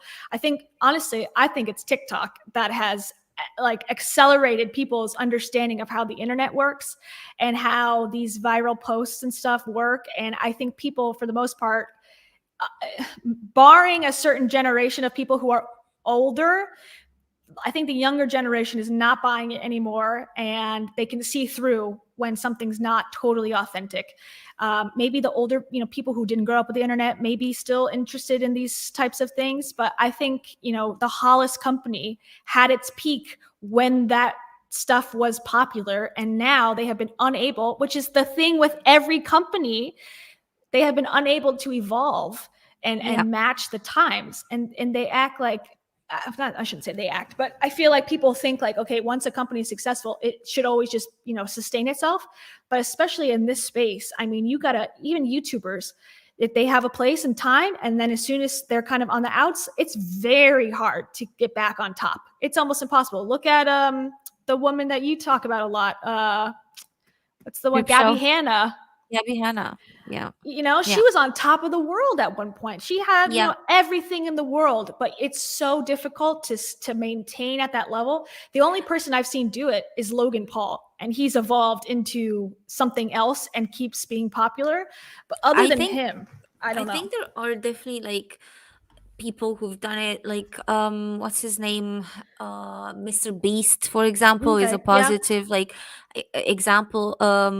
There's also people who have like small platforms, well, huge platforms like 5 million subscribers type thing, but smaller than PewDiePie. Mr. Beast, as in PewDiePie, but they don't get themselves like involved in controversies all the freaking time. I feel like the Mhm. people who get themselves in controversies like Jeffree Star, Shane Dawson, you know, Gabby Hanna, they die out Yeah. because it's just like the people who have big platforms and they manage to make it happen, they didn't make these gigantic mistakes like Rachel and Dave, you know, they didn't shoot themselves in the foot like that bad. And when Mhm. they did, if they did, they knew how to come back and be honest about it or something. They knew how to handle that. And I feel like Dave and Rachel just, because of this lack of self-awareness, they refuse to handle it in a way that is like respectful to the audience. And Mhm. of course you're gonna die out as a public figure when you just don't respect, Yeah. like as a public figure, that's your audience is the other side of the coin. Like you Mhm. can't be a public figure without having an audience. So Yeah. if your audience sees you do all these things and then you completely disrespect their intelligence by being like, oh yeah, so now I'm just gonna, you know, divorce my husband by, but I'm not gonna mention the fact that we just sold you tickets that were £2,000 or $2,000 to a Yeah. marriage conference. Like, you know, it's a, if they came back and they said truthfully, we have made these mistakes and we are really sorry and we didn't think about this, but let's find a solution, let's refund people, let's do this, like, you know, if they Mhm. showed some sort of regret of any sort, maybe people would be more willing to be like, okay, you know, fair enough, this happened, but at least they refunded people, you know, like. Yeah.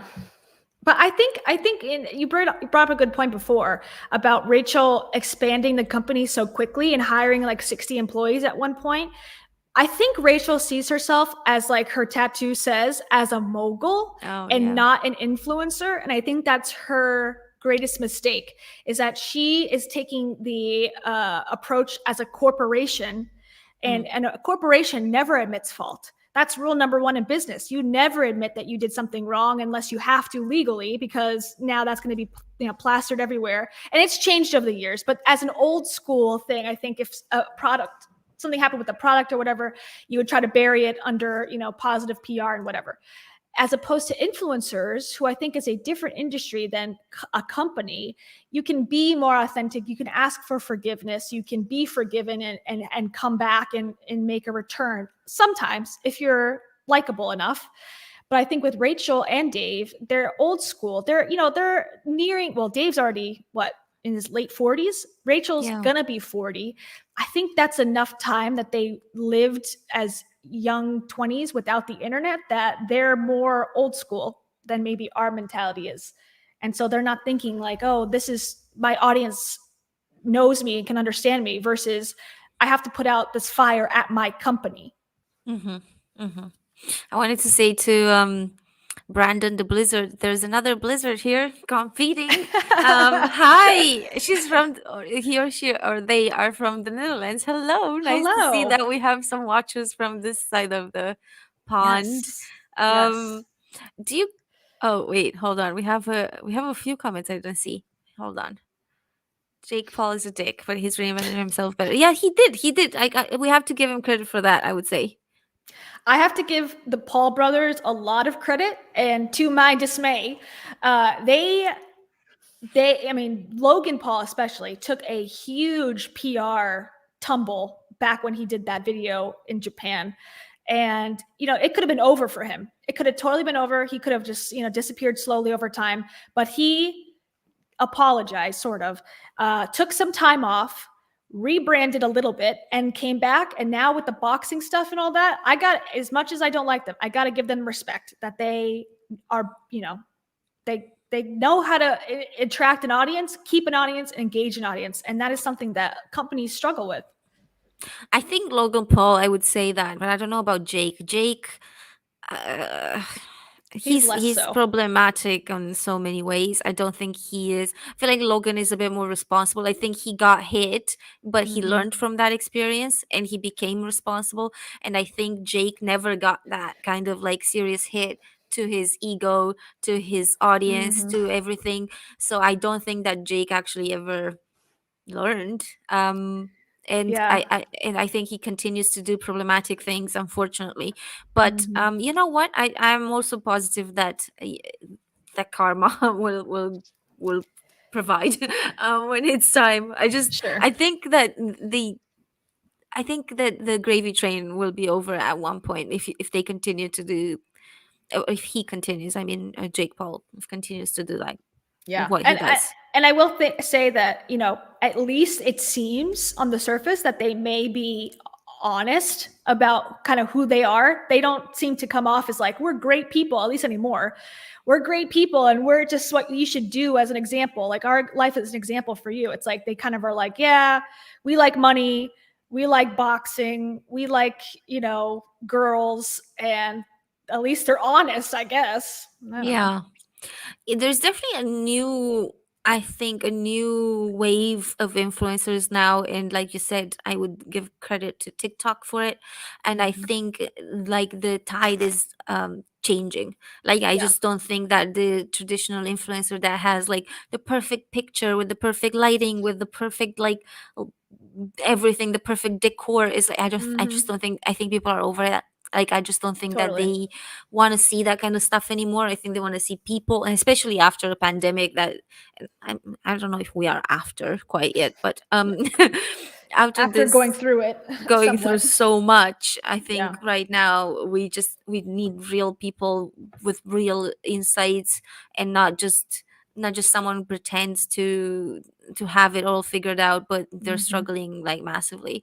I think that's and I think that's good news. I'm really really hopeful of this generation that they will have a healthier approach to social media as they do with everything else so far. Oh, well, they've lived with it. They've grew up with it. So that could be a good thing or a bad thing, And I go back Yeah. and forth sometimes because I look at Gen Z and I think, wow, like they have so much they're so much ahead of the game. They already know how all this stuff works and how to have a channel and how to have like that stuff didn't exist when I was that age, Facebook just started and MySpace was still popular when I was in high school.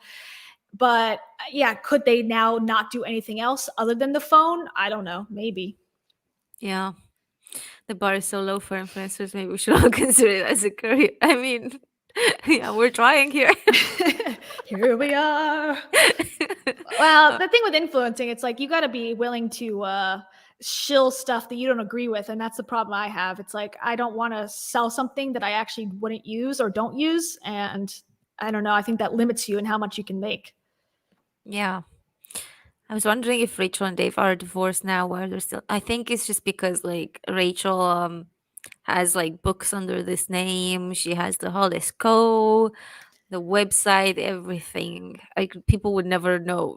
I think somebody did tell me her name at one point, but I forgot. Um, It's like N something. It's like Rachel Neely, I think. right, like nobody would know who that is. So she Yeah. does need. I feel like she does need to keep the name. Yeah. Um, yeah. Is there All any other right. clips that you had? I did have more clips, but I feel like if you let me know, because we're running like on 1 hour and 40 minutes. Let me know if you want to go or something. Oh Because for no, me, it's kind of late now. I'm not gonna do anything. So, I'm not. I have nothing to do. you want I to mean, I have hear? so much to do, but like, no, this is way more interesting. It's productive procrastination. I know. So this is where she rants about being held responsible publicly. Hold on. At the time, I carried a lot of responsibility for that.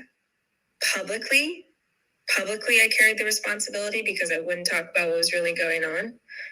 There was only one of us talking and it wasn't me. And so publicly it was like, oh, this terrible human did this thing to this guy. And privately, from my kids' perspective, I was the one who decided to end things, and I was the one who moved out, and I carried a lot of that, all of it. And I felt like it was the right thing to do to protect my kids. And as time has gone on, I really didn't think that maybe there would be understanding for them until they were grown-ups, honestly. But as time has gone on, the truth, there's an old saying that says the truth will out. You know, it always comes out. And it feels like, honestly, such a weight off of me. At least that my kids have an understanding now that they didn't before. And Yeah. What, So I think she's a bit salty about that. yeah, that part to me was interesting, that the kids know. What do the kids know? That's what I want to know. Yeah. And Me this is, too. I just brought this up to show because I think it's interesting how she, says like, oh, I kept quiet and things were going on behind the scenes and he was talking or whatever. And in this podcast, she also admits that the divorce was, she used a word, it was like horrendous or something kind of dramatic. But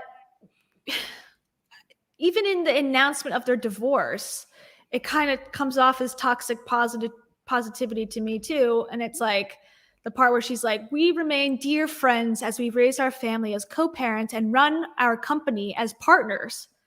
Yeah, that didn't last long. That didn't last long. That didn't last at all. Like, No. I think And this within a part, month or two, like Dave was out of the company, no longer anything. he wasn't CEO or anything. We are choosing joy, which is my least favorite phrase. Oh, of course. We are choosing joy, even though, I'll be honest, the last month has been one of the most awful of our lives. I want to be strong and bold and optimistic for you now, but every ounce of my energy is reserved in being those things for my children. Okay, and then this part too. That said, having been such an open book to this beloved community, okay, but not really though, right? According to this podcast, we hope that you can allow us a human moment. We hope you can understand our need to process these changes away from social media. We graciously ask you that you respect our privacy so we can focus on what matters most, our 4 kids and the next chapter of what our family looks like now. I think Rachel was completely unaware in this. She did not understand just how terribly her career was gonna go from here. Like, because this post reads like, "Oh, give us the grace." Like, dude, you sold $2,000 worth of tickets. Well, $2,000 per ticket to marriage counseling, and now you're saying it's been 3 years that you've been struggling in your marriage. Basically, she, like, again, complete lack of self-awareness there. Yeah. Like, did you just forget about that conference you held? Yeah. And like, okay, so this is the photo. This is where it is in the timeline. This is what? June 2020, right? Okay. I'm just going to scroll back like a tiny bit. Okay, look, it says literally the same photo. I only scrolled for like 2 seconds. It's like their anniversary or something. Yeah, today on the this is April. Okay, so time has passed, but literally the same within like a scroll's one finger swipe. Today on the podcast, Mr. Dave Hollis and I are talking about how quarantine has affected our makeout sessions. So that means sex to them. Yeah. Yes, we went there. If you're in a relationship, the Rise Together podcast is just for you. Come on. And April is already, according to his book, was like, I think maybe March is when she asked him for a divorce. So I am confused about this whole timeline. Yeah. I mean, I'm not surprised. I'm just confused. I just don't believe Rachel to have been spontaneous in that moment. I think of Rachel as someone who plans things in advance, who kind of like strategizes, just kind of, I just don't, she's not the kind of person that comes in person, except for that post where they divorced. Like, obviously that one wasn't strategized at all. Oh, and the toilet gate, obviously. But other than that, like, she tends to have a strategy. She tends to have a timeline. I don't know. I just don't think that she's like today I want to get divorced. Hey, Dave, how about we get divorced? Like, I just Well, she has to say that because people can then criticize, well, if you were contemplating it and then you held a conference, that's messed up. So she has to say, it came to me random, so random at like so the random. midnight hour, as But opposed then to I've been thinking about it for years. she also has a segment where she says that she was talking to her girlfriends over at dinner and they noticed that something was different and she was ranting about Dave and stuff. So it's like, so was it not that day then? Like, was it the night before? Like, when did you have this dinner? Yeah. And what process did you go? Because I know he said in his book, and Built Through Courage, Dave says that he asked, like, can we go to counseling? Can we work on this? He didn't want to walk away. And she said, no, it's done. It's over. So what work did they do to try to fix anything? Other than what? Like, what do they do to try to no rekindling at all? No, like, what was the reason for that? She doesn't want to say.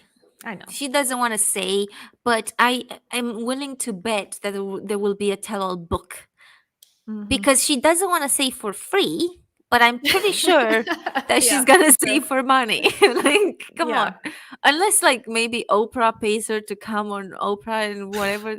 Maybe she's hoping that she's like Megan. Yeah, Oprah but I didn't don't like think Rachel. Oprah was not impressed by Rachel Hollis. That's a whole video on Rachel's YouTube. Hold You didn't know on. that? No, because she's kept on like bragging about how she was on Oprah. I thought Oprah loved her. No, Oprah was disgusted by her story because when Rachel went on to her like one of Oprah's stages, she told the story of how she found a tampon lodged within herself, 3 weeks old, and told that story in front of Oprah. And apparently she walked out of the room because she was like not impressed by it whatsoever. And so Rachel spun it into this whole tale of like, I'm so authentic and so real. It's not always going to please people, and that's okay. It was like, how okay. am I unaware of this? This is brand new to me, but like it's insane. It's so good. I'll show you the one because I brought it up in one of my videos because I was like, this is weird. It's when Rachel meets Oprah or something. It happened like 2 years ago, I want to say. Why would you tell this? Oprah's so upset.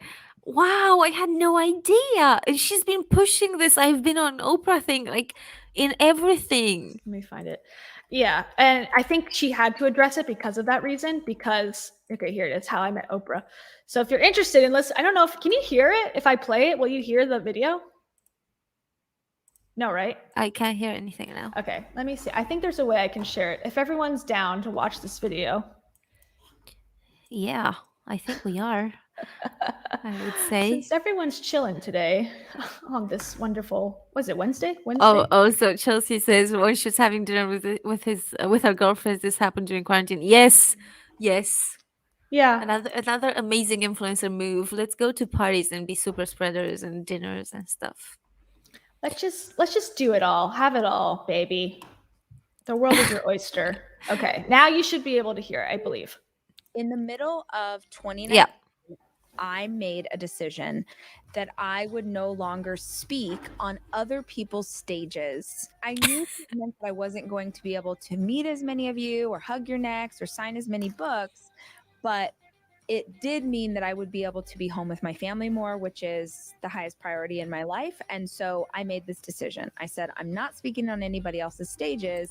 And then jokingly, I said to my husband, unless Oprah calls. That this keynote, the one that was yesterday, October 30th, would be the last time that I speak on someone else's stage, unless Oprah calls.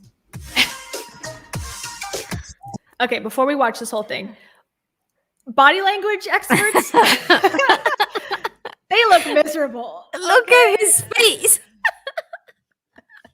And also, he's like, I want her to talk on stages. That brings us the money. That's where the money is. Yep, I agree with this. Mm-hmm. Yep.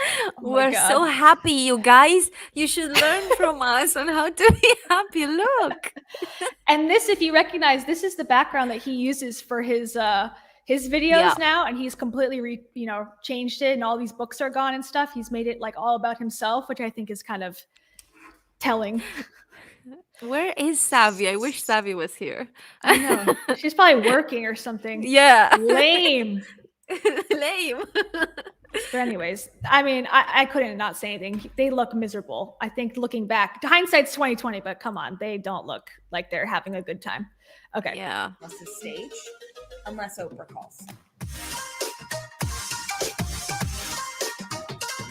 This Saturday, I am doing a keynote for Oprah Winfrey. What? Will I pee my pants? Probably.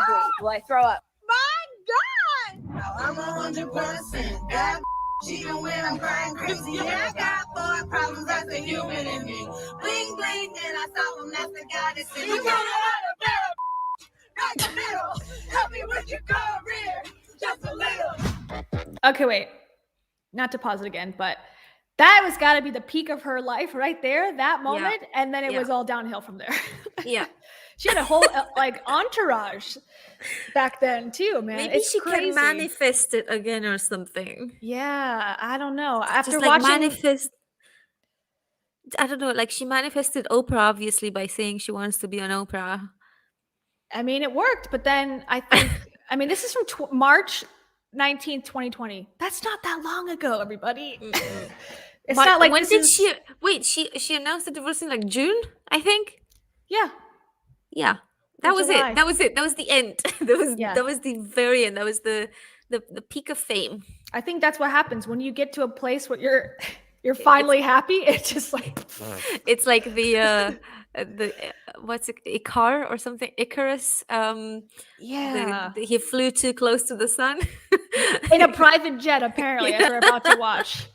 Oh my God. And also, like, how many times do you like record, yourself on a FaceTime in different directions too? Like her whole crew is like, some are vertical, some are horizontal, and she's horizontal. Like, okay, that wasn't predetermined. Yeah. Okay. Anyways, let's continue. The cringe.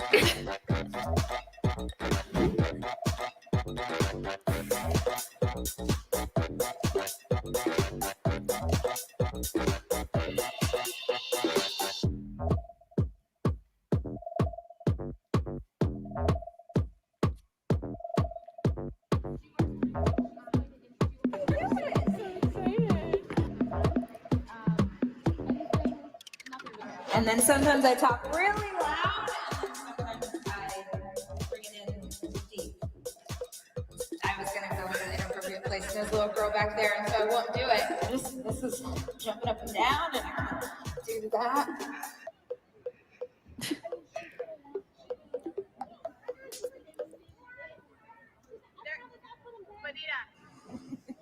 We'll find out. So like. Whatever happens. No? Let's plan on that. And then she sits, Yeah, there and watches. just heard Hoda. No big deal. It's so fine. It's just the most normal day of my life. I have told myself for a month, she's not even gonna hear what you say. She's gonna be getting a touch up and eating a granola bar. She's not even. Not for 1 minute did I think she would listen to what I said. So that's. Did you know there was gonna be like a little Q&A with you and her at the end? And I told them, I was like, can I just forego the Q&A and have more time to speak? And they were like, no, that's like. Why would she want that? Why would she want to forego the Q&A with Oprah if that's her idol and just continue talking about her tampon? That makes no sense. Wait, no, the pyramid bit. That fur coat though too. Fur coats I don't think are very sustainable. No. Either. You probably can't find them at Goodwill. I don't think they have fur coats at Goodwill. Oh, maybe in Texas. I don't know. Okay. This is the juicy part. This is where it all goes downhill. She's an interviewer. That's what she does. I don't know.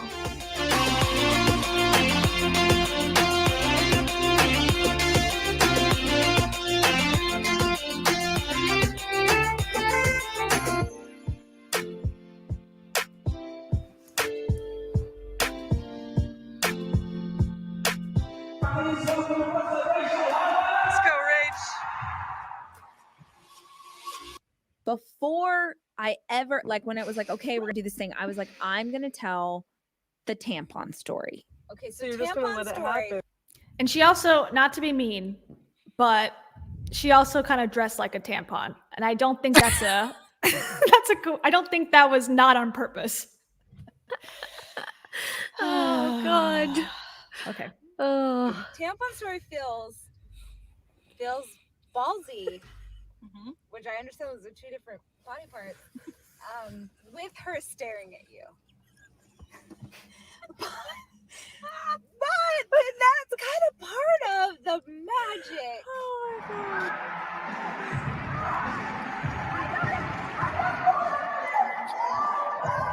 I intentionally start keynotes to new audiences by telling a funny story and embarrassing myself because I want you to know real fast, nope, I'm just a girl like you.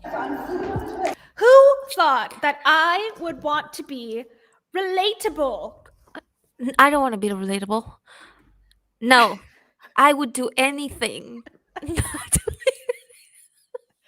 I I just I want to am. tell a story that people think is just like them.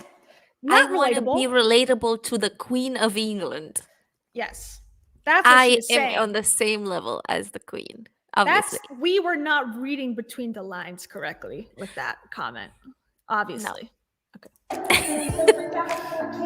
And right now you're like, oh, wow, you chose to tell that story on Oprah's stage to 15,000 people who don't know you. There has been a foreign object living in my body for 3 weeks. And half the audience is dying laughing. And half the audience is like, what the hell is going on? But I'm committed. This is me, like the greatest showman. I'm like, you can't stop now. And you guys, she gets up from her seat. Oh my God. Look at her. If you look at him, it will steal every ounce of momentum you've built up. Okay? The work that I'm doing it wasn't for Oprah. It wasn't for her. It's for the mom Okay. with 3 kids who's struggling to find a new job. It's for the dad who's trying to get control of his health. It's for the girl in college who is suffering from anxiety and feels like she's so. How does having a tampon related to any of this shit? How does that have anything to do with the girl in college with anxiety? I think the girl in college with anxiety knows to take her tampon out after 4 hours. You're gonna give 4 the girl, hours. That's you're all gonna- you got, you guys. 4 Yeah. hours. You're gonna give girls anxiety that they have tampons lodged within them that they've forgotten about. That apparently that's something that can happen to you. That's gonna cause more anxiety for I think most people. I like how she blamed it on Oprah. Oh, it's not. It's just not. It's not her cup of tea. Why would you? Isn't that I'm part of your dead. career to curate the correct stories to tell on the right stages? Why would you tell the wrong story on her platform? Cause she's. Ugh. And okay, so she doesn't say what the story is, but she told the tampon story at Rise. So I heard it for the first time in full detail. And still to this day, I have no idea what it's supposed to actually represent. I'll tell you what she says it represents, but basically she's like, one day I had a pain in my nether regions, and basically I didn't know what it was, and I thought that I had a tumor. I was like, oh, lovely. And then I went all in, and she tells this whole scenario about how she like dug up inside of herself, and it was this whole like jumping in scenario, very like graphic detail. And she pulls it out, and she's like, so that I found a tampon that was from 3 weeks ago. And that's supposed to tell you, if you feel like something's wrong, trust that. I was like, what? Excuse me? But you felt like something was wrong with your husband for 5 years and Yeah. didn't trust me? And she also said, Dave, it smelled bad, or it's like she didn't have the best hygiene at that time. And she said, I asked Dave, if it was normal, and he said yes. So the second lesson is don't listen to people who will just tell you what you want to hear. And also, clearly Dave is just as clueless as her. My God, the comments are going on fire. God, even her uterus is privileged. I mean, so true. Seriously.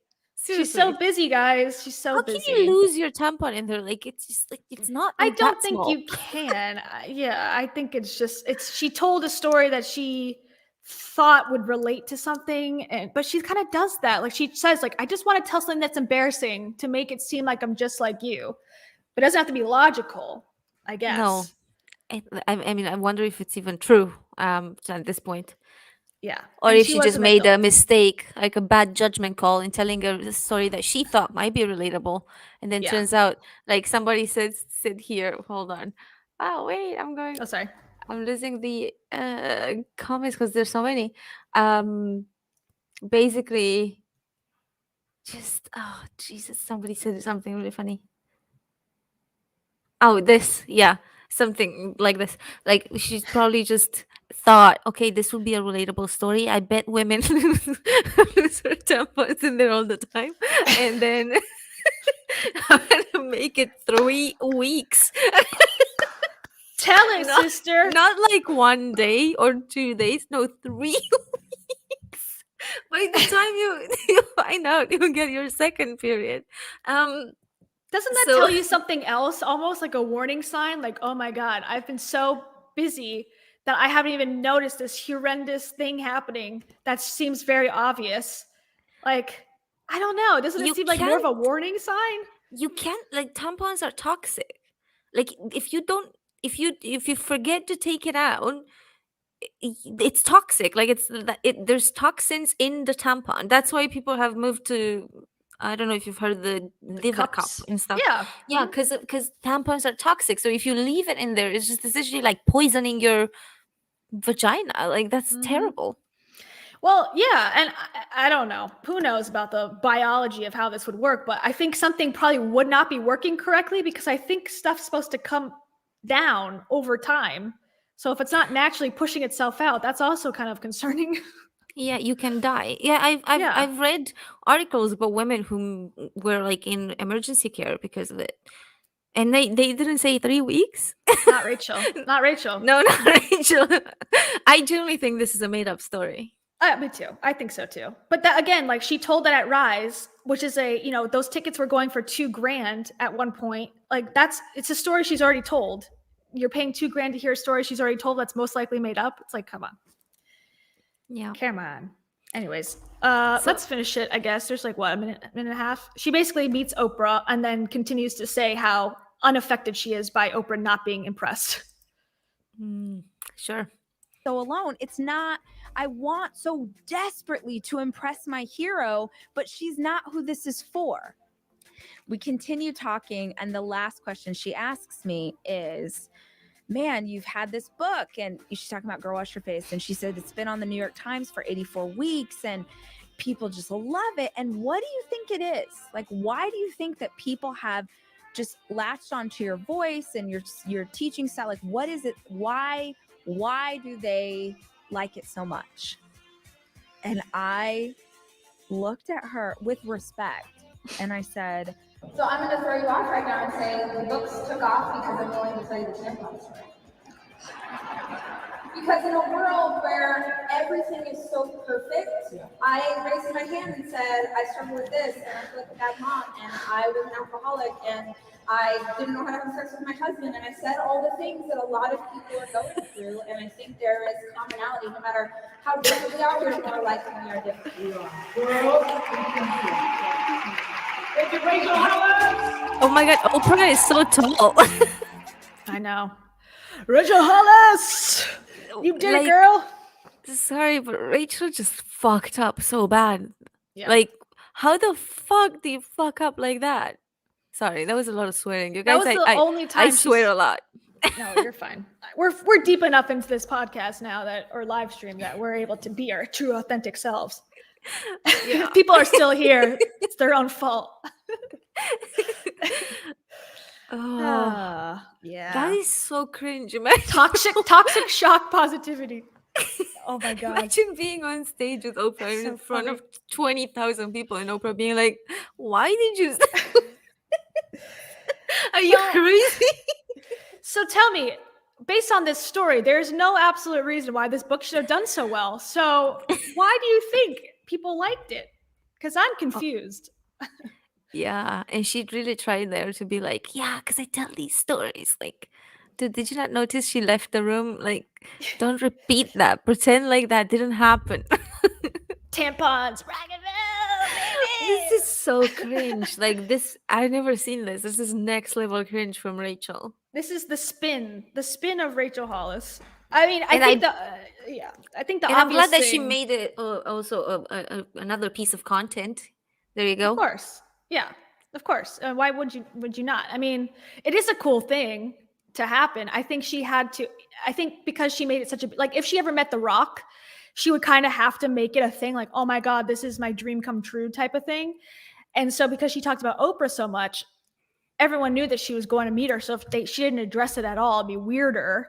So she spun it into this thing of like, well, she didn't really like me, but that's because I am so relatable to women that aren't Oprah, I guess. I think she wanted to save herself there, and I think but you don't save yourself with the thing that you shot yourself in the foot. Yeah. You've got to drop it. Like, I know you're insecure about that, Rachel, but just drop it. Forget you said anything, and don't remind Oprah. She doubled down. Yeah. And I called Dave Double Down Dave, but maybe it's Double Down Rachel. Ray. Double down Ray. I love that. Oh my God. Do you want, since we're watching videos now, do you want to watch one of Dave and her giving marriage advice? Oh my God, let's do that. Okay. Let's see if we can find a short one, because I feel like we've been holding people hostage here for about 2 hours. Oh, it's fine. We like, you guys, when we had our first meeting about this podcast, we were like, oh, we don't like those long podcasts. Ours will be like short and snatch. Here we are. So hour 20 of Rachel Hollis analysis. Okay. Hold on. Wait.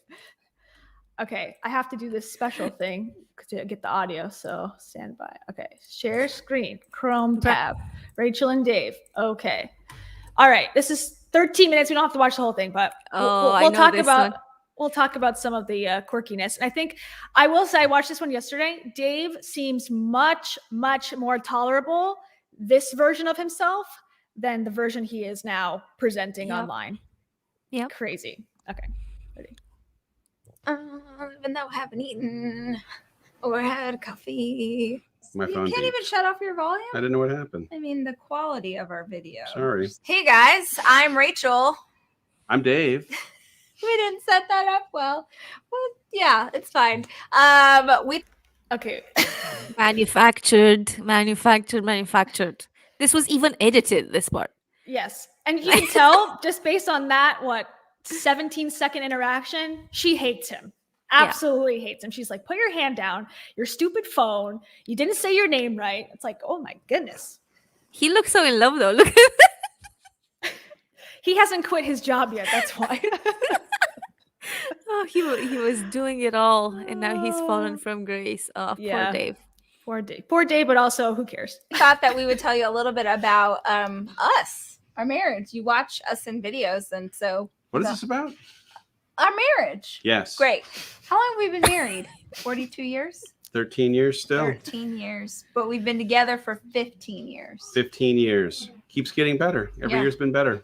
He does that same thing where he just repeats whatever the person next to him says. Dana asks what year this was. 2020. 2018. Let me check. 2018. So longer than 2020, but not that much longer. The 2020 vision on this is crispy. Yeah. That's real. That is real. Dave still works at Disney, and I worked at Miramax, which was owned by Disney at the time. He came over for a meeting one day, and I went to get him from the lobby, and his back was to me, his hands were in his pockets, and he turned around. Do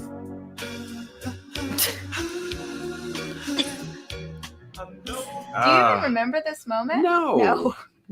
Why would I remember this moment? No. Well, I remember it, and I knew I didn't know what, but I knew like Yeah. something just happened. She noticed that he was wearing a suit that was expensive, and she's like, "All right." He's This is like, my why would I chance." remember? Why would I remember this moment that we met? Yeah, why would that be important, idiot?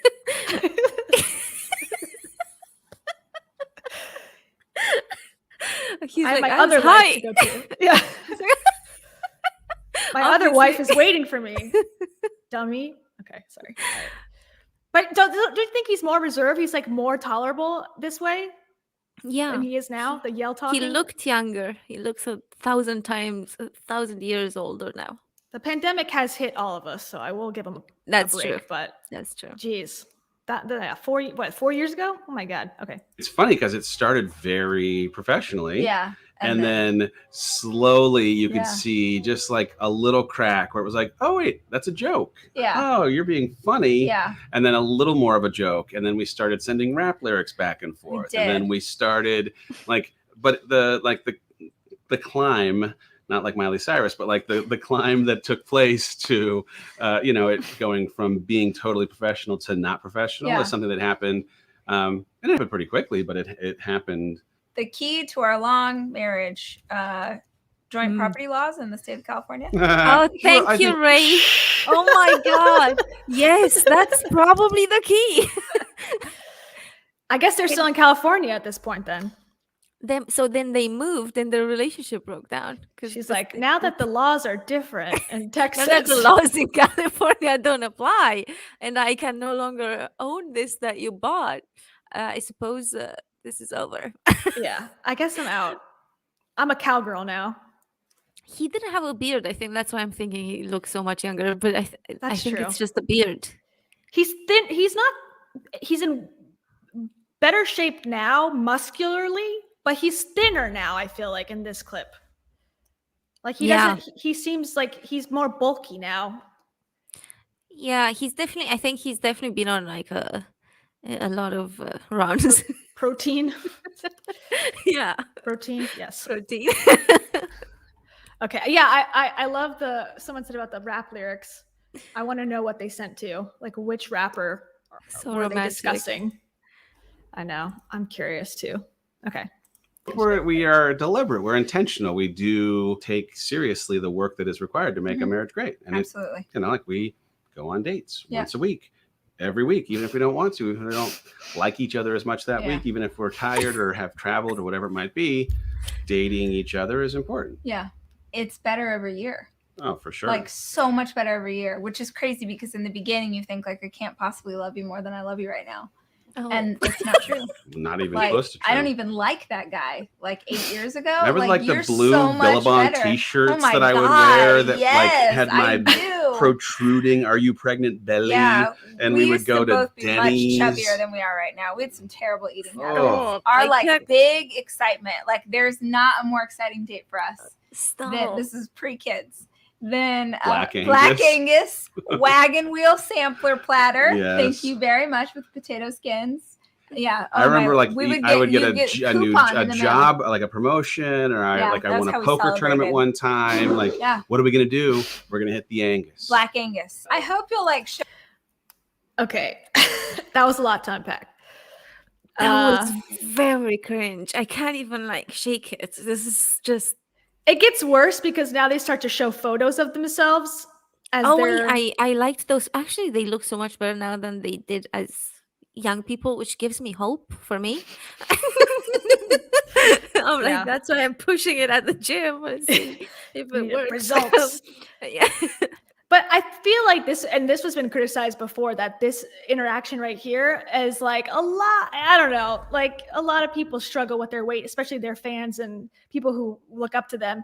But they're almost like shaming that body type pretty vehemently. Oh, And they're doing it on Rachel- themselves, but yeah. Rachel has shamed people's bodies like quite openly in books. She said something like people that are obese are pets. Have you ever seen pets that are overweight? And then she also shamed people who have like boobs that are perhaps not the same shape or something because they gave birth by being like guys, mine were so like disgusting and like ugh, and now I have like implants. Boob So job. it was just Yeah. kind of like this is Nothing her new. rant. This is all her here. Yeah.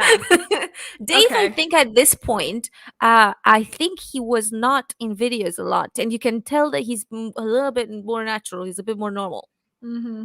Yeah, he hasn't gotten the performer part yet because he's still an executive. I don't think he's doing this on the side, not as his full-fledged career. Yeah. Show old Yeah. pictures. There's of a really us bad picture of because- us playing croquet looking God, like chipmunks. God, it's so bad. Ugh. I look like I got stung by 1,000 bees. Your hair Okay, game is chill. also unbelievably better because that picture also oh, my hair was showcases so bad. a lack We're of such better. care. We're so much better looking. my hair, everyone's It's hair. shocking how Jack's much hair. better looking we Everyone's are hair is now better, really. than we were then. The first thing Okay, that's so modest too. Like they're not even waiting. They're so for someone- humble. Yeah. They're not even waiting for someone in the background to be like, you guys look better now. Like they're just like, no, we are so sexy. I hate that person that I was. This person's way better. Okay, sure. Sure. We believe you. We're so hot now, exactly. Okay. The advice, I can't wait for this advice. I'm gearing up and ready. thing I would say is you can read every book. You can ask people like us for advice. Mhm. You can do all the internet research, or nothing will actually prepare you for having children. Literally. Your nothing. experience will be completely different from everyone else's Mhm. because you are who you are. But at the end of the day, take as many naps as you possibly Oh, can gosh. before your children are there, because you will sleep Sleep. a lot less. And give yourself, the more you can like talk yourself into giving yourself grace for all of it being just as it was supposed to be, the better you're going to be, because it's hard Yeah. and it's going to feel like you're not doing it right at the beginning Yeah. because you had no idea what it was going to be like, even if you read What to Expect When You're Expecting, or even if you talked to the greatest child rearer ever, it doesn't matter. It's like so easy to say this in hindsight, and we would not change anything because if you change even the slightest variable, you don't have the children that you have. Like I wouldn't change the timing. But my advice to couples who are thinking about kids is like, if you have the time to wait as long as you can. Spend as much. Oh, That's interesting because she had him pretty young. that's not gonna age very well for her kids. Yeah. She's like, So I that's a wouldn't good- change anything. However, if I could go back, I would just not have them. I would just, yeah, I would rather just be. Yeah, you don't want to change any variable because then you don't have the kids you have. But if you could just not have them, please don't. Yeah, just wait. Just It wait. sucks, you guys. You guys can't Stuck get with out. the guy you had him with.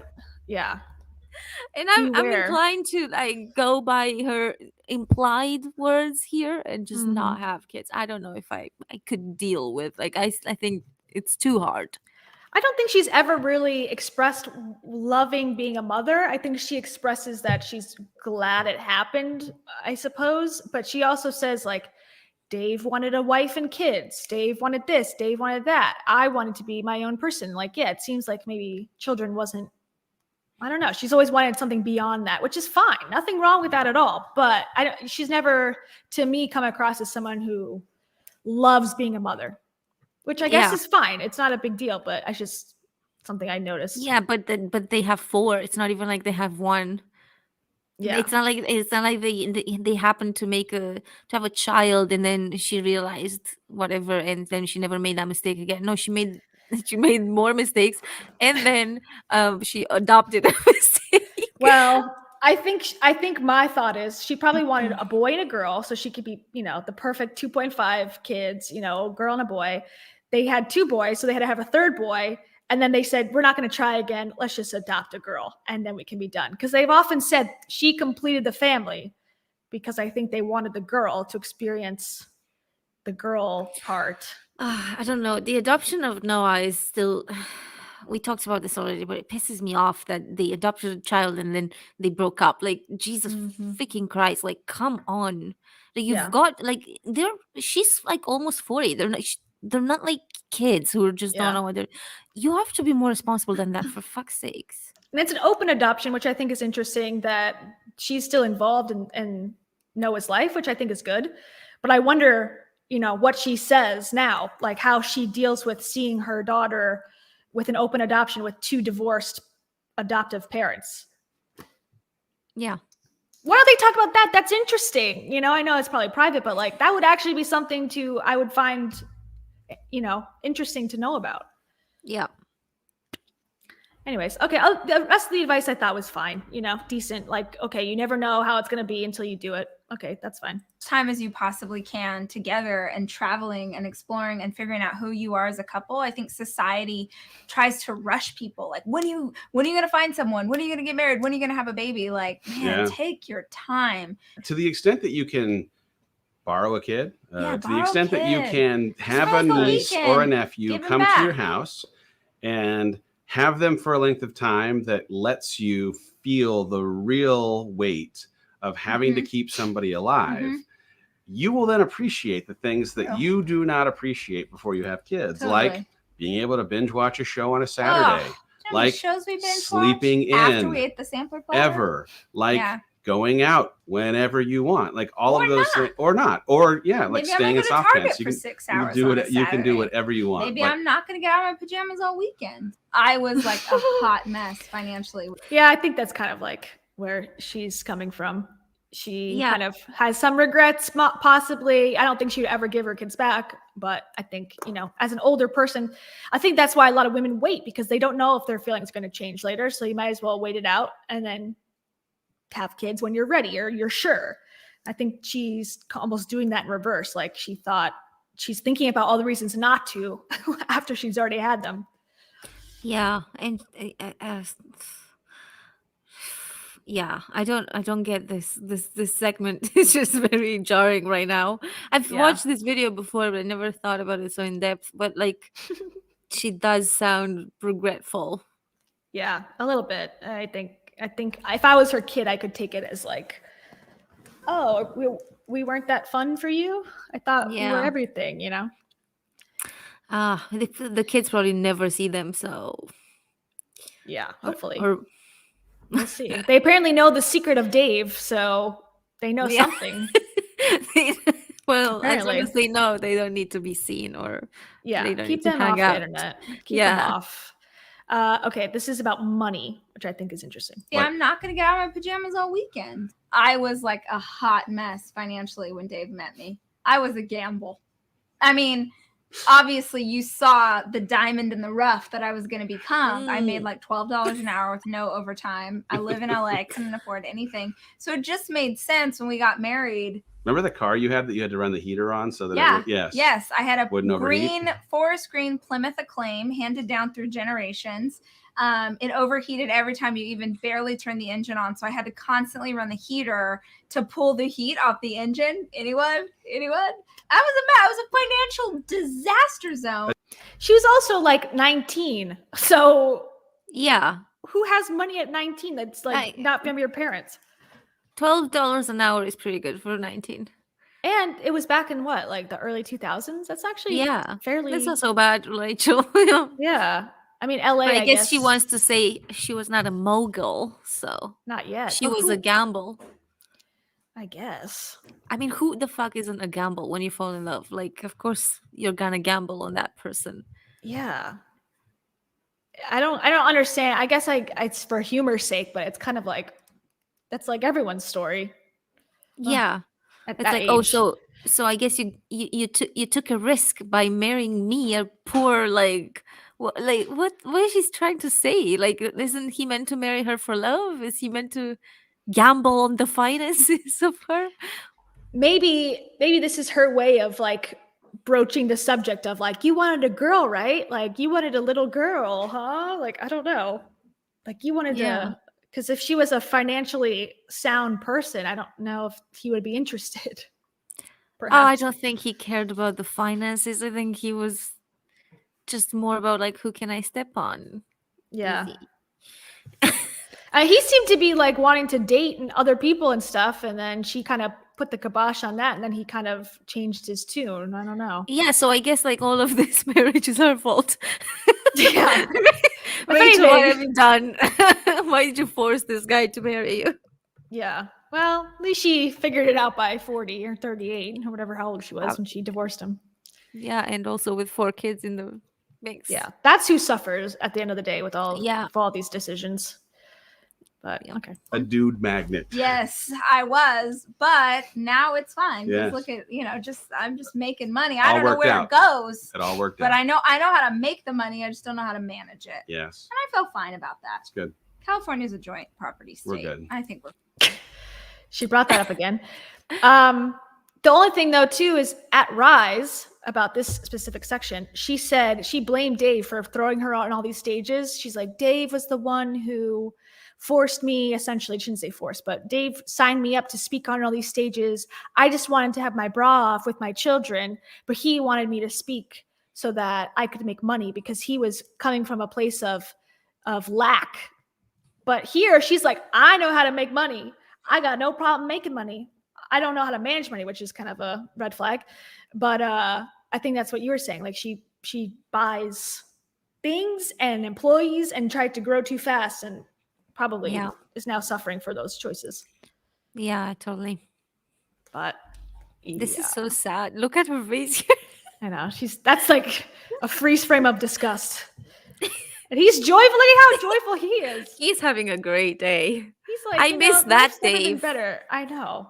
Can we get that Dave back? If Dave, if you're watching, just can you shave? Yeah. Shave, take a 2-month break from the internet, come back, you'll be fine. Yeah, this is the internet. We forget really quick here. Maybe. Okay. We'll play a little bit more. We don't fight. We're not fighters. We're not fighters. We're lovers. I think both have a big picture appreciation for the things that are really important. And to the extent that when, hey, this is one of those things that crosses over the line and we now have to have a conversation about it, we have those. I can't remember a time when we've yelled at each other. I can. Oh, really? One time it was Halloween. And remember we dressed up like superheroes? I was really mad. I didn't even know what I was mad at you for. Huh. But I had done this like superhero thing. I had blue makeup on my face, and it was like the maddest I've ever been. I honestly don't remember what it was about, but I did raise my voice to you. I was very upset at myself, but I like screamed at you in the car on the way home, and I like cried off all the blue makeup. It was a mess. The question is what They just don't address it. Any past that? He's like, oh. He's like, this is gonna be taken out, right, Rach? Yeah, we're gonna edit this part out, right? We've never fought in our lives. Oh, I He's remember. He's like, I don't know which time this is. Yeah. Because you scream at me all the time. Yeah, I'm not I've sure never thought. which time did you have blue thing? I Doesn't think seem this is healthy. literally his. I can guess that this is what he was thinking there, because she's like, this one time, and he's like, I don't know, you probably scream at me like every week, so I'm not sure which Yeah. time you're referring to. Yeah, or they never did fight in his mind because he was always gone or whatever, because he traveled a lot. So he's like, oh, we never fight, and he's just like oblivious to it all. I don't know. I love the guy from Observe, by the way. I don't know if you Yeah, watch it. I love him. sometimes. Yeah, that would be good. Well, I mean, it it's seems not like- obvious. It's not my cup of tea all the time, but like I just like him personally. Mhm. The persona. Yeah.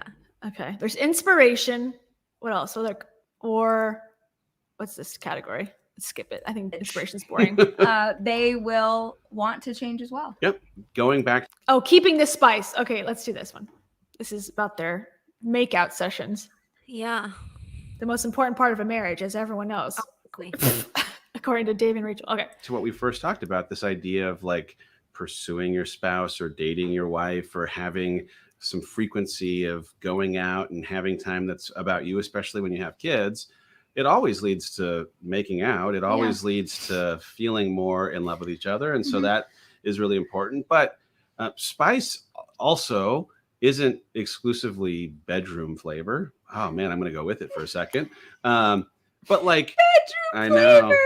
What in the world? This is so I know, cringe. but I know. the pursuit for a better version of ourselves, like Rachel has been this awesome ambassador of reaching for more, and that has created a richer relationship because I think we both are trying to become better versions of ourselves. Yeah. So like going and working out in a weird way is as much about me feeling good as it is about my maintenance for and care to this relationship. Yeah. I listened to, I think it was a TED Talk what is the one factor for couples who still like can't keep their hands off each other 10 years or 20 years or 30 years into a marriage? And it is the opportunity to see your partner how other people get to see them. You bring the very best version of yourself to your workplace. Typically, like you're wearing a suit, you're handsome, you're charming, you're smart, you're whatever. And then you come home, and because you want to relax and be comfortable, you're showing your partner the most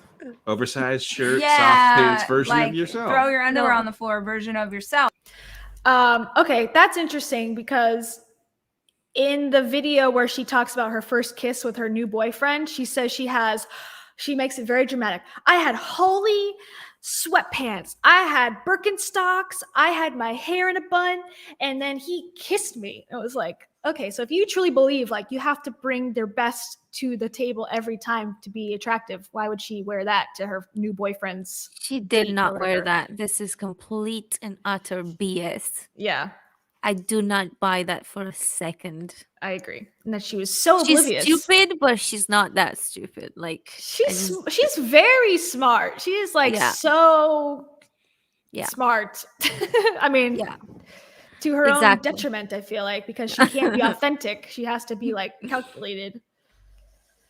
I just no. Rachel is not the kind of woman that you will ever catch like that. I just don't think. Yeah, I agree. But okay, last part. But the opportunity for you to see your partner as other people see them. So like if Dave's giving a speech and I get to go watch him speak, or if I get to watch him work, or I get to see a video where he's done something or read an article that he's quoted in, I get to see him the way other people see him. Sitting in the back of Rise this last year was, I've said it so many times, one of the greatest experiences a husband could have in getting to be proud of something amazing. That's the most amazing thing. So I love that. Like just getting to see that best version of your spouse We'll go back in a in second. their element, in that environment where other people, like through the lens of how other He people looked get to like see. I know extraordinarily this question bored. was originally about Spice, Yeah. but Spice, like I said, like it's not just about makeout sessions, Yeah. because of course those are great. And by the way, like on that, I don't care. We commit to that too. Yeah, I mean, that's like, also a chapter in Girl Wash Your Face. If you want the details, feel free to buy that book and read the whole chapter. Yeah, in the beginning of Their sex life, in case you're really interested in knowing how often they do it. Okay, I'm trying to find that clip of where he's like literally never seen him happier. Something or read an article that he's quoted in, I get to see him the way other the most amazing thing. So greatest experience. I don't know why I find it so funny. Like he's just like, because he's God, like life is so bored out of good. his mind, bored. It's like see your partner through other people's eyes, and look at Dave, just like bored on a chair, just Wow. hiding away. Like wow, other people just see him amazingly right now. It's Everyone even else hard is on to their see him. phone for some reason next to It's him. not even nobody's No one else gives a shit. nobody's looking. This is Wow. hilarious. I'm dying. Oh my god. I can't believe she had that tampon in for 3 whole weeks. That's crazy. That's when she did it. That's right. So Right is in a this this is video. a relatable story for me. Oh man, that's so funny. Okay, I am well, dying. Okay. This was good. This was so good to end on, I think. yes, I This was agree. We amazing. covered a lot. Was there any clips that we missed or anything we I forgot mean, I to have discuss? more, but I think we You're covered. tired. Yeah. It's like 10:30 in the evening here. Oh my god. It's like like 3:30 here. it rapidly approaches my sleep time. I feel you. But Well, this is great. This is so fun. This was so much fun. Thank don't want you. it to Thank you end. everyone for watching. Yes, thank you. Thank you for commenting. The comments have been like on fire tonight. I loved it. Thank you for the And- love and the support. 144 concurrents right now. That's crazy. Ooh, don't forget to subscribe, you guys, because we're trying to get to 1,000 subscribers and 4,000 watch hours. So, help us get there So we can eat. so we can make some Otherwise- 50 cents. Yeah. We need to start our own conference, so we're trying to raise money via AdSense. So that we Yeah, can, it's going to be Rise Again. yeah, it's called Sync. And you just this is what everyone will look like. Good job, guys. What should we call it? Really, like think negative, think sadly, think negatively. Yes, sing negatively. Something that is the exact opposite of toxic positivity and rising. Healthy negativity, sinking. Let Fall, us the sink. fall of. I don't know. We'll call it falling. I kind of falling. Go on. We'll call it falling, fall. falling out of grace, falling from grace. Falling from grace, a true story of Toilet sinkers. I love it. Choose sadness. Yep, of course. I'm wearing the sweatshirt version today, by the way. This is the I'm dead. the warmer. This is funny. I had such a good time tonight. Oh yes. Oh yeah. Go ahead, plug it. If we let Rachel yes. plug her book, you should be able to plug. Yes, if you buy this shirt, it's not available yet. Once I hit 10,000 on Kia's World subscribers, it'll be available because it gives me time to get these ready. I mean, they're basically ready already, but if you buy this, you'll learn all of my sex secrets, all of my internal details. It's actually in the tag, so if you want to read it, it's there. I'm just kidding. You're made of polyester. 100% sadness at all times. But for those who don't know, this is just a joke about toxic positivity because all the toxic positive influencers say choose happiness, choose positivity, rock on. And as a antithesis to that, I say choose sadness because it's just as ridiculous as choosing joy. There's many other factors that play into things. So, and then everyone will ask you if you're wearing this. Everyone will ask you to clarify, like what? Yeah, what is this? You're gonna confuse everyone on the street looking at you. It's just like good. It's That's great. What we want. We want confusion, mass confusion on a global scale. Exactly. So, yeah, and it fits the time. Like we're all on this globe is crying in this. I can't know if you see it up close, but it's like a tearful globe, and I think that's relatable to to our planet today. is dying, so it should be crying right now. Yes, I think Oprah would like it. Yeah, just don't say anything about tampons. Yeah, I think she's got PTSD from that. she's got toxic shock PTSD from that speech. Gosh, that was all right. terrible. Thank you for showing me all of that. Yes, you're welcome. Anytime. Okay. I have a plethora of examples I can pull from probably. At this point. Yes. We need to do more Rachel Hollis videos. I missed this. Let's just exclusively do Rachel Hollis. How about that? Oh my god, I would love that. The fall of Rachel Hollis, a channel dedicated. Okay. Rachel Hollis snark. Yes, that's what it is. We can just rebrand our channel from Cringe-Fluencer to Rach. I mean, to me, she is the ultimate. She is the top tier level Cringe-Fluencer. Yes, she is. No one gets past her. Nobody ever will. No one ever will. Okay, we gotta leave you guys. I have to eat something and go to sleep. It's bedtime. Thank you all. This has been brilliant tonight. Yes, thank you guys for joining. We'll see you next week. Yes, next week on Thursday at Thursday at 1 p.m. EST, aka 6 p.m. UK time, or roundabout European. I think Europe is on a lot of different time zones. So subscribe, notify bell, and then you'll just know. Oh yeah, if you hit the bell, I guess you'll get notified. Yeah, that's a good idea. All right, bye guys. Bye. Bye.